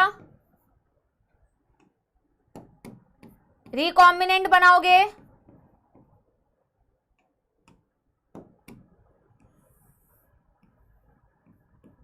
जोड़ लोगे। कर लिया होगा बहुत सारे प्यारे प्यारे जग से न्यारे बच्चे। कुछ बच्चे सच में एफर्ट्स करते हैं। जब वैसे भी मैं फिजिकल क्लासरूम में भी पढ़ाती तो बहुत सारे बच्चे खुद से भी बनाते थे। ऐसा नहीं है कि सारे बच्चों को एकदम स्पून फीडिंग चाहिए होती है, कुछ बच्चे खुद से भी बहुत मेहनत करते हैं, और ये तो बेटा करना ही चाहिए। जब आपको ऑलरेडी एक आइडिया दे दिया गया है कि एली लिली ने क्या किया था, एली लिली ने इतना सब कुछ कर लिया और तुमसे बेटा एक चीज फॉलो अप नहीं हो पा रही है। हाँ, एली लिली ने तो इतना दिल से बना दिया, तुम भी बेटा थोड़ा अपने हाथों से बना लो। तुम्हें बेटा अपने हाथों से बनाने की जरूरत है। वो जो तुमसे मैं पूछ रही थी ना कैसे बनाया, तो तुमने अपने हाथों से बनाना है। ये क्या समझे बच्चों? ए चेन को अलग से सिंथेसाइज किया, बी चेन को अलग से सिंथेसाइज किया, एक इकोलाई के अंदर ए चेन, एक इकोलाई के अंदर बी चेन, दोनों को बाहर निकाला और किस बेटा बॉन्ड से जोड़ दिया? डाई सल्फाइड बॉन्ड से। डाई सल्फाइड बॉन्ड से जोड़ दिया। इस पूरे प्रोसेस को मैं लिखूंगी अगले पेज में, ठीक है। Very good Umera, very good संचित देव, वेरी गुड वनश्री, ऐश्वर्या, स्वाति, अभिषेक, डन डन डन, भूमिका, वेरी गुड एवरीबॉडी बेटा, वेरी गुड, ठीक है बेटा। क्या आप सभी लोगों ने बना लिया है? क्या मैं अगले पेज में इसका बेटा वो लिखाऊं? यहां पे आप ये भी लिखोगे ना, B chain is extracted, B chain extracted,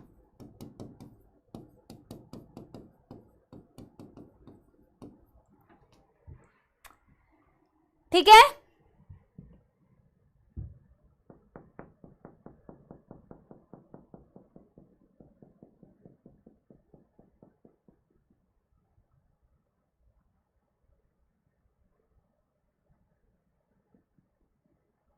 पक्की बात, फ्लो चार्ट लिखवा दूं बच्चों?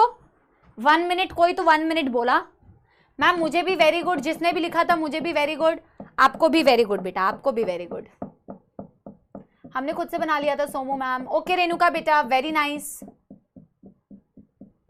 हर्ष कह रहे हैं कैसे एक्सट्रैक्ट करोगे? हाथों से एक्सट्रैक्ट करेंगे जैसे करते हैं भाई। डाउनस्ट्रीम प्रोसेसिंग, पूरी प्रोसेसिंग नहीं समझाई है, पूरी बायो टेक्नोलॉजी कैसे की जाती है, लास्ट तक प्यूरिफाई टेक्निक्स होती हैं बेटा।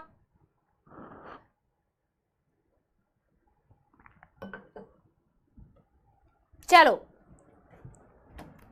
चलो इसका एक फ्लो चार्ट लिखते हैं। तो देखो, A and B chain are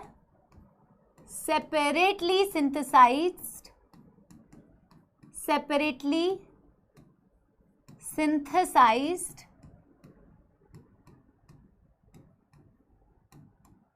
in different E. coli. In different E. coli,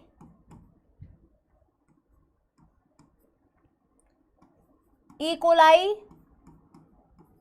doesn't have the mechanism. E. coli doesn't have the mechanism to convert proinsulin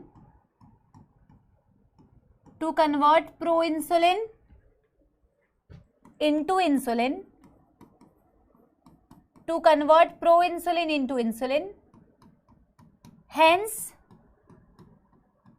the chains are constructed separately. Chains are constructed separately.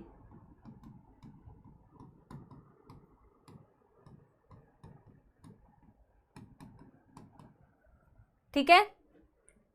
Then A gene and B gene respectively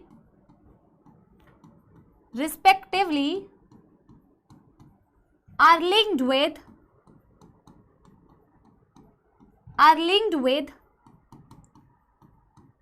plasmids of E. coli separately. Plasmid from E. coli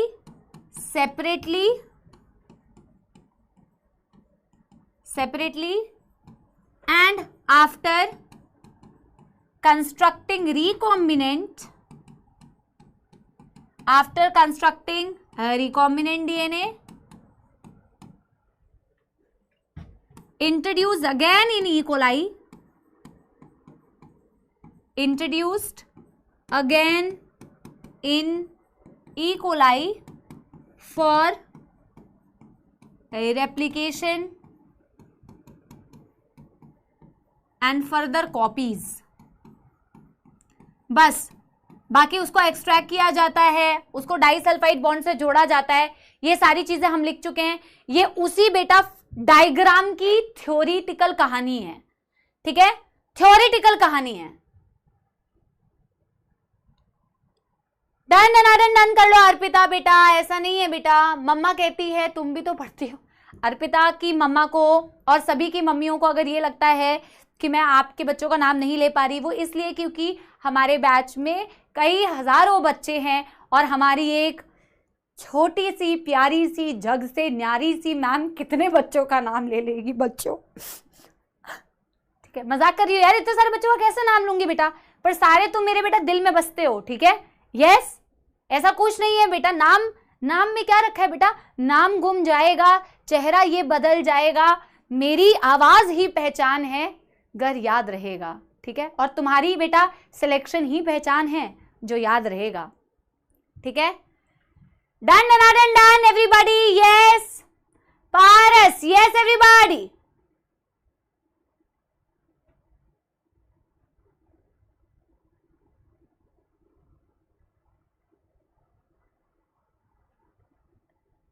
done कर लो बच्चों.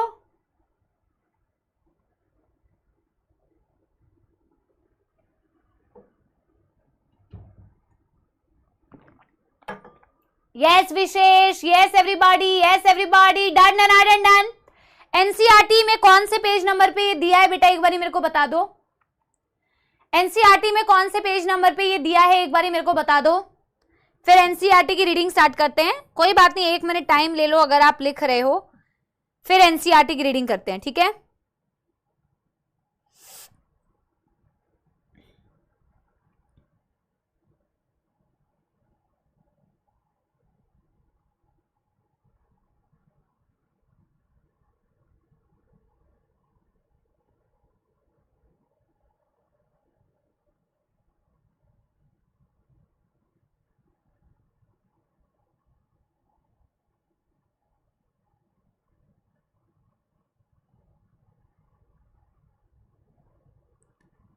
Done.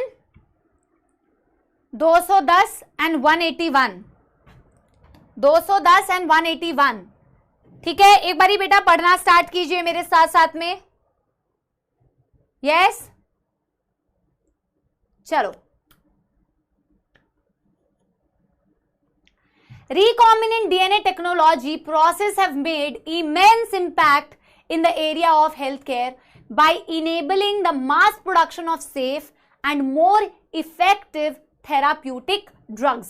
बोला कि recombinant DNA technology ने काफी गहरा impact create किया है health care में by producing quite a lot of बेटा थेरेप्यूटिक ड्रग्स जो बहुत इफेक्टिव हैं और सेफ हैं। ठीक है, further the recombinant therapeutics do not induce any unwanted immunological response which is common in case of similar product isolated from non-human resources। at the same time recombinant therapeutics जो होते हैं बच्चों, वो किसी भी तरीके का unnecessary immune response जनरेट नहीं करते हैं, जो एक्चुअल में बहुत कॉमन होता है ऐसे केसेस में जब आप नॉन ह्यूमन रिसोर्सेज से कभी कभी कोई चीज एक्सट्रैक्ट करते हैं ह्यूमन यूज में ला रहे हो। जैसे कि मैंने आपको बताया ना, जेनेटिकली मॉडिफाइड इंसुलिन जो आप कैटल से, पिग से निकाल रहे थे, तो उसमें इम्यून रिस्पॉन्स जनरेट हो जाता है उसके अगेंस्ट में। ठीक है, स्टार मार्क अगेन बेटा। At present about 30 recombinant therapeutic have been approved for human use world over. World wide 30 recombinant therapeutics जो ह्यूमन यूज के लिए अप्रूव किए गए हैं। In India 12 of these are presently being marketed. 12 इसमें से बेटा अभी इंडिया में भी चालू हैं, मार्केट किए जाते हैं। Genetically engineered insulin. Management of adult onset diabetes is by taking insulin at regular time intervals. अब बेटा ये एडल्ट ऑनसेट ऑफ डायबिटीज, देखो अब ये क्या है, यही मैं आपको बता रही थी ना, दो तरीके की बेटा डायबिटीज होती है, टाइप 1 एंड टाइप 2। ये टाइप 2 डायबिटीज है बेटा, ये टाइप 2 डायबिटीज है जिसे एडल्ट ऑनसेट ऑफ डायबिटीज बोलते हैं, और एक होता है जुवेनाइल ऑनसेट ऑफ डायबिटीज जो कि यंग एज में होता है, दैट इज टाइप 1 डायबिटीज। तो ये जो टाइप 2 डायबिटीज होता है ना बेटा, जो एज के साथ होता है, ऐसे केसेस में आपके जो रिसेप्टर्स होते हैं ना इंसुलिन के, वो एक्चुअल में काम नहीं करते हैं। और जो यंग एज में होता है ना बेटा, रिसेप्टर्स डोंट वर्क नहीं, work very less. Don't work लिखना तो गलत होगा, रिसेप्टर वर्क लेस, कम काम करता है। ठीक है, और टाइप 1 डायबिटीज होता है जो ऑटो इम्यून डिसऑर्डर होता है, जहां तो बेटा बहुत खतरनाक है, यंग एज में जो होता है उसमें जो बीटा ऑटो इम्यून डिसऑर्डर है, आपके बीटा सेल्स जो इंसुलिन बनाते हैं ना, वही डैमेज होने लग जाते हैं, वही खत्म होने लग जाते हैं। वो अगर खत्म हो जाएंगे तो इंसुलिन तो खत्म हो जाएगा।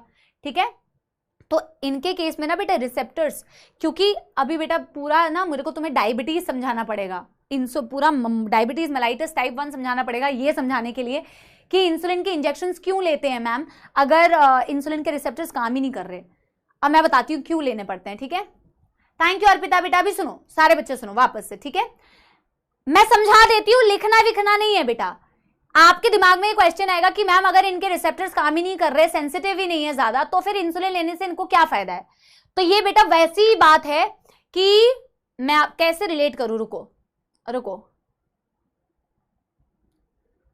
हाँ, ये वही बात है कि जब आप पेपर में बेटा आपको कोई क्वेश्चन आए, आपके पेपर में कोई क्वेश्चन आए, आपको आता नहीं है वो आंसर क्या लिखना है, पर आप कुछ तो बेटा लिख के आते हो ताकि आपको कुछ तो नंबर मिल जाए। ठीक है, सुनो मेरी बात। ठीक है, मैं कोशिश कर रही हूं कैसे रिलेट करूं। आपको पेपर में एक क्वेश्चन दिया हुआ, आपको अच्छे से एक्सप्लेन करना नहीं आ रहा है, आपको आता नहीं है, बेसिकली आपको उसका बहुत कम थोड़ा थोड़ा पता है, बहुत कम पता है, लेकिन आप सोचते हो यार कुछ तो लिख के आती हो, आधा नंबर तो मिलेगा, और फिर आप कैलकुलेट करते हो। 30 क्वेश्चन मेरे को आते नहीं थे, 30 ही क्वेश्चन का पेपर था, मैंने सब में कुछ तो लिखा है, सब में आधा नंबर तो मिल ही जाएगा। ठीक है, तो कुछ तो लिख के आए हो, क्योंकि तुम्हें लिख रहा है कि कुछ तो अगर मैं लिखूंगा तो कुछ तो नंबर मिलेंगे, कुछ तो नंबर मिलेंगे। क्या मेरी बात समझ रहे हो? यस।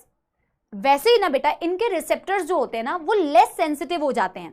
अब लेस सेंसिटिव हो गए ना, तो तुम क्या करते हो ना कि रिसेप्टर्स तो लेस सेंसिटिव है, बट मैं क्या करूंगी, मैं ज्यादा से ज्यादा इंसुलिन अवेलेबल करा देती हूँ ताकि कुछ तो इंसुलिन जाके इससे बाइंड करे। अब बॉडी के अंदर जो इंसुलिन है, क्योंकि ये रिसेप्टर्स कम सेंसिटिव हो गए हैं, लेस सेंसिटिव हो गए हैं, तो हमारी बॉडी का इंसुलिन जो है कम है, रिसेप्टर्स भी बेटा काम नहीं कर रहे हैं ढंग से, तो हम ज्यादा से ज्यादा इंसुलिन अवेलेबल कराते हैं ताकि अरे कुछ तो जाके बाइंड करे, कुछ तो जाके बाइंड करे। यस एवरीबॉडी, समझ गए मेरे बच्चों? Yes everyone. इंग्लिश और हिंदी में, इंग्लिश और हिंदी में तो कहानियां बेटा तुम एकदम ऐसे बनाते हो जैसे तुम ही बेटा लेखक हो, ठीक है? तो एक्चुअल में एडल्ट ऑनसेट डायबिटीज में भी इंजेक्शंस इसलिए लेते हो ताकि इंसुलिन की अवेलेबिलिटी अच्छी मेंटेन कर सको, ताकि यार कुछ तो रिसेप्टर्स काम कर जाएं, कुछ तो सेंसिटिव मतलब जो भी हैं एटलीस्ट वो काम करे। पर ये हमारा कॉन्सेप्ट अभी बेटा वो बीमारी पड़ने का नहीं था, ठीक है? आगे देखना बेटा, what would a diabetic patient do if enough human insulin was not available? एक डायबिटिक पेशेंट क्या करेगा अगर इनफ ह्यूमन इंसुलिन अवेलेबल ना हो तो क्या करेगा? If you discuss this, you would soon realize that one would have to isolate human insulin from other animals. तो अगर बेटा वो क्या करेगा, वो सोचेगा कि यार किसी और एनिमल से हो सकता है हम इंसुलिन ले लें, ठीक है जी, कर सकते हैं। Would the insulin isolated from the other animal be just as effective as the secreted by human body itself? Would it not elicit an immune response in the human body? Absolutely. क्या आपका जो insulin आप दूसरे animal से निकाल के humans को दे रहे हो, क्या वो किसी तरीके का immune response excite elicit generate नहीं करेगा? बिल्कुल करेगा। इसीलिए तो हम ये नहीं करते हैं। हम दूसरों से ले रहे थे बट हमने उसे रोक दिया, ठीक है? Now imagine if bacterium were available that could make human insulin. अब सोच के देखो उसी ई कोलाई के बारे में, सोचो जरा, सोचो, ठीक है? सोचो अगर एक बैक्टीरिया अवेलेबल है, एलिसिट का मतलब जनरेट करना, बता तो दिया डॉक्टर रुमाइसा। हाँ, एलिसिट मतलब एक्टिवेट, ठीक है? सोचो जरा, सोचो बेटा, अगर हमारे पास बेचारा ई कोलाई जिसको हम हमेशा अपना टारगेट बनाते हैं, जिसमें हम बिल्कुल भी दया नहीं करते, सोचो अगर हमारे पास बैक्टीरिया अवेलेबल होता तो हम उससे कितना काम करवा सकते, और हमने करवाया। एली लिली कंपनी ने वही तो किया बेटा, ई कोलाई का फायदा उठाया, ठीक है? Suddenly the whole process become so simple. E coli का फायदा उठाते ही हमारा पूरा प्रोसेस सहज हो गया, सिंपल हो गया, ठीक है? You can easily culture large quantity of bacteria and make such insulin as much as you need. जितना चाहो उस बेचारे इंसुलिन से, जितना बेचारे ई कोलाई से जितना चाहे इंसुलिन आप बनवा लो, ठीक है? Think about whether the insulin can be orally administered to diabetic patient or not and why. बेटा इसको think करो और तुम थोड़ा सा बताओ, इसको जरा थिंक करो और मुझे बताओ कि क्या हम इंसुलिन को ओरली एडमिनिस्टर कर सकते हैं डायबिटिक पेशेंट को? यस, उसकी शक्तियों का फायदा उठाया जा रहा है। हाँ, यस, एग्जैक्टली दैट। क्यों नहीं कर सकते बेटा? ओरली क्यों नहीं ले सकते? यस, ओरली क्यों नहीं कंज्यूम किया जा सकता? अगर नहीं किया जा सकता, किया जा सकता है तो क्यों किया जा सकता है? यस, आपके डाइजेस्टिव एंजाइम्स है भैया, प्रोटीन है भैया, प्रोटीन है तो वो डाइजेस्ट हो जाएगा बच्चों। फिर डकार मार दोगे इंसुलिन लेके, ठीक है? प्रोटीनिशियस है और प्रोटीन डाइजेस्टिंग एंजाइम्स हमारी उसको बेटा खल्लास कर देगी। Insulin use for diabetes was earlier extracted from pancreas of slaughtered, slaughtered मतलब किल किए हुए, किल करना, कैटल्स एंड पिग्स, उनसे बेटा निकाला जाता है, निकाला जाता था पहले, किल किए हुए cattles and pigs. Insulin from animal source though caused some patients to develop allergy and other type of reactions to the foreign protein. Insulin consists of two short polypeptide chain A and chain B that are linked together with the help of disulfide bond. बोला उनसे निकाला जाता था और उनसे निकाल के जब हम बेटा यूज करते थे ह्यूमंस के लिए तो वो एलर्जिक था।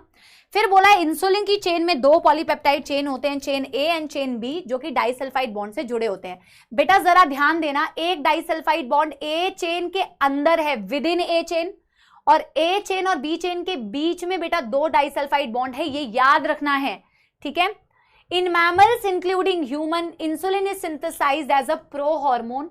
Like a proenzyme, the prohormone also needs to be processed before it becomes a final mature and functional hormone that contain an extra C peptide. बोला कि हमारी मैमल्स में इंक्लूडिंग ह्यूमंस इंसुलिन एक इमेच्योर फॉर्म में synthesise होता है जिसमें 3 chain होते हैं A, B एंड C, लेकिन जब वो बेटा प्रोसेस हो जाता है, मेच्योर हो जाता है तो C चेन को आप रिमूव कर देते हैं, ठीक है? The C peptide is not present in a mature insulin, mature insulin में C पेप्टाइड नहीं होता है, and it is removed during the maturation into insulin. The main challenge for production of insulin using recombinant DNA was getting insulin assembled into mature form. सबसे बड़ी जो दुख दर्द समस्या आ रही थी वो ये आ रही थी कि हम मैच्योर इंसुलिन की चेन को असेंबल कैसे करेंगे। उसी का समाधान निकाला किसने? American Eli Lilly company 1989। 1983, ठीक है, मैं अपने शब्द वापस लेती हूं। तो ये बेटा ए चेन, ये बेटा बी चेन, दोनों डाइसल्फाइड बॉन्ड से जुड़े हैं, 2 disulphide bond, and this is the C chain जो निकल जाता है मैच्योरेशन में। In 1983, Eli Lilly company of America prepared 2 DNA sequences, 2 DNA sequences उन्होंने बनाए corresponding to A and B chain of human insulin, जो ए और बी चेन से करस्पॉन्ड करता था। Introduce them into the plasmid of E coli के plasmid में बेटा उसे इंट्रोड्यूस किया to produce insulin chain. Chain A and B were separately produced, extracted and combined by creating disulfide bond to form human insulin. That's it. कोई दुख दर्द समस्या बच्चा पार्टी? Any दुख दर्द समस्या till here? मैं बेटा आज ना एक नया टॉपिक स्टार्ट नहीं करना चाह रही हूँ, क्योंकि मैं आपकी क्लास को थोड़ा जल्दी फ्री करूंगी। जैसा कि मैंने कहा कि आई हैव नेक्स्ट क्लास जो लाइव क्लास मेरे को लेनी है यकीन बैच में, दैट्स वाई ये वाला टॉपिक मैं शुरू ही नहीं कर रही हूँ, ठीक है। ये टॉपिक हम अगली क्लास में शुरू करेंगे, ठीक है, आज नहीं शुरू कर रही हूँ। अगली क्लास में जीन थेरेपी और आई थिंक 3 क्लासेस हुई है ना, 2 और क्लासेस में बेटा हमारा बायोटेक खत्म हो जाएगा, ठीक है। तो मैं आपकी आज की क्लास में जल्दी एंड कर रही हूँ, कोई दिक्कत तो नहीं है बेटा, ठीक है। और बाकी छुट्टी अगर है आपकी तो आप उसको बेटा बहुत अच्छे से यूटिलाइज करें। जीन थेरेपी हम नेक्स्ट क्लास में करेंगे, ठीक है। Gene therapy we are going to continue in the next class, I am not continuing right now. अगर आपका कल हॉलीडे रहा, जो कि मुझे लग रहा है, मुझे नहीं पता, मैं कोई अनाउंसमेंट नहीं कर रही हूँ बेटा, ठीक है, तो मेरी अनाउंसमेंट कोई भी नहीं है भैया। अगर बेटा आपका छुट्टी होगा तो आप उसको जरूर पढ़ाई में यूटिलाइज करिए। मैं आपको एकदम बेटा एक बात बोल रही हूँ जो मैं आपको बताते हुए भी आ रही थी, पढ़ाई करो बच्चों, क्योंकि ये आपकी लाइफ आप बना सकते हो, आपके डिसीजंस आपके जीवन को बनाते हैं या बिगाड़ते हैं। Be very very wise with your decisions, be very very बेटा mindful about using your time, utilising your time, do not waste it बच्चों, डू नॉट वेस्ट इट, ठीक है। मैं भी बहुत खुश होंगी अगर रिजल्ट सेलिब्रेशन में मैं आपसे मिल पाऊंगी, एंड आई एम श्योर। देखो जीवन छोटा सा नहीं है बेटा, जीवन बहुत बड़ा है, लेकिन आपका सिर्फ, आप अभी सोच रहे हो आपका गोल सिर्फ एक नीट एग्जाम निकालना है, बट बेटा उससे कई ज्यादा बड़ा आपका गोल है, शायद आपको अभी नजर नहीं आ रहा, लेकिन उस गोल तक पहुंचने के लिए ना बेटा, उस अंजाम तक पहुंचने के लिए आप ये मेहनत कर रहे हैं, और आपकी ये जो मेहनत है आज की ना, ये आपके आगे कमिंग ईयर्स को, आपकी पर्सनैलिटी को, आपकी जिंदगी को, आपके जीवन को ना बिल्ड करती है, या तो बिल्ड अच्छे वे में करती है या अच्छे वे में नहीं करती है। एक चीज जो बेटा आपके जीवन में कॉन्स्टेंटली होनी चाहिए वो है कंसिस्टेंसी के साथ में, ईमानदारी के साथ में मेहनत। जो बच्चा ईमानदार होता है ना बेटा, सारी जो आपकी अच्छी एनर्जी है ना बेटा, एक दिन वो चैनलाइज हो जाती है आपको आपके गोल तक पहुंचाने के लिए। कई बार हमें डिमोटिवेशन होती है, मुझे भी होती है बेटा, जेन्युइनली मैं बता रही हूं, ठीक है। जो मैं आपसे दिल की बात कहना चाह रही थी ना, वो एक दिन मैं आपसे शेयर करूंगी। हमें भी होती है भाई डिमोटिवेशन, ऐसा बिल्कुल ही हमें नहीं होती है। आप जब एफर्ट्स करते हैं और आपको लगता है कि यार हो कैसे नहीं आ रहे नंबर यार, हमें भी कभी कभी बेटा डिमोटिवेशन आती है कि यार कितनी एफर्ट्स कर रहे हैं, क्या है यार, ठीक है, हम भी हताश हो जाते हैं। बट बेटा अपने आप को वहीं से बांधना होता है, हिम्मत जुटानी होती है और सोचना होता है कि ये वक्त गुजर जाएगा, और ये 1-2 जो आपके एग्जाम्स है ना, जो 1-2 एग्जाम्स आपके कभी नंबर नहीं आए, कभी कुछ हो गया ना, ये आपका पूरा फ्यूचर नहीं डिसाइड कर लेते, ठीक है। लेकिन वहां से बेटा एफर्ट्स को ना फिर भी कंटिन्यूड रखना, फिर भी डिमोटिवेट नहीं होना, और फिर भी उसी डेडिकेशन के साथ में पढ़ाई करना, वो आपको डेफिनेटली बेटा बहुत बेहतरीन रिजल्ट दिलाएगा, ठीक है। तो इसी बात के साथ में हैप्पी रक्षाबंधन, ठीक है। एक छोटा सा गाना जो मैंने आपसे प्रॉमिस किया था, रक्षाबंधन सॉन्ग, क्या नाम है बेटा रक्षाबंधन सॉन्ग का, क्या गाना था, फूलों का तारों का, ठीक है। तो वो गाना मैं आप लोगों को सुना देती हूँ। फूलों का तारों का सबका कहना है, ठीक है जी। चलिए, कहाँ है फुल लिरिक्स? यस, सुनाओ, बहुत सारा प्यार दोगे मेरे को, कमेंट सेक्शन में मुझे जरूर बताना। Your feedback is very very important for us, ठीक है। यस, चलिए, ठीक है, मुझे याद नहीं है इसके लिरिक्स, इसीलिए मैं देख के गा रही हूं, ठीक है। जब से मेरी आंखों से हो गई तू दूर, तब से सारे जीवन के सपने हैं चूर। जब से मेरी आँखों से हो गई तू दूर, तब से मेरे जीवन के सपने हैं चूर।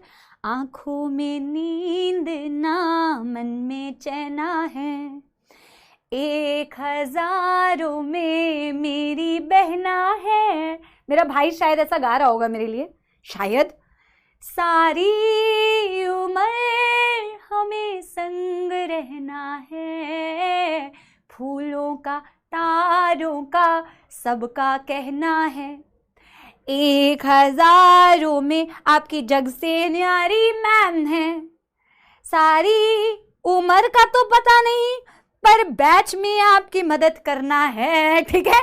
चलिए, I love you all, thank you very very much बच्चों, पढ़ाई करते रहिए, धन्यवाद, और मिलते हैं आप लोगों से अगले सेशन में। आई लव यू ऑल, ठीक है, बाय बाय, थैंक यू।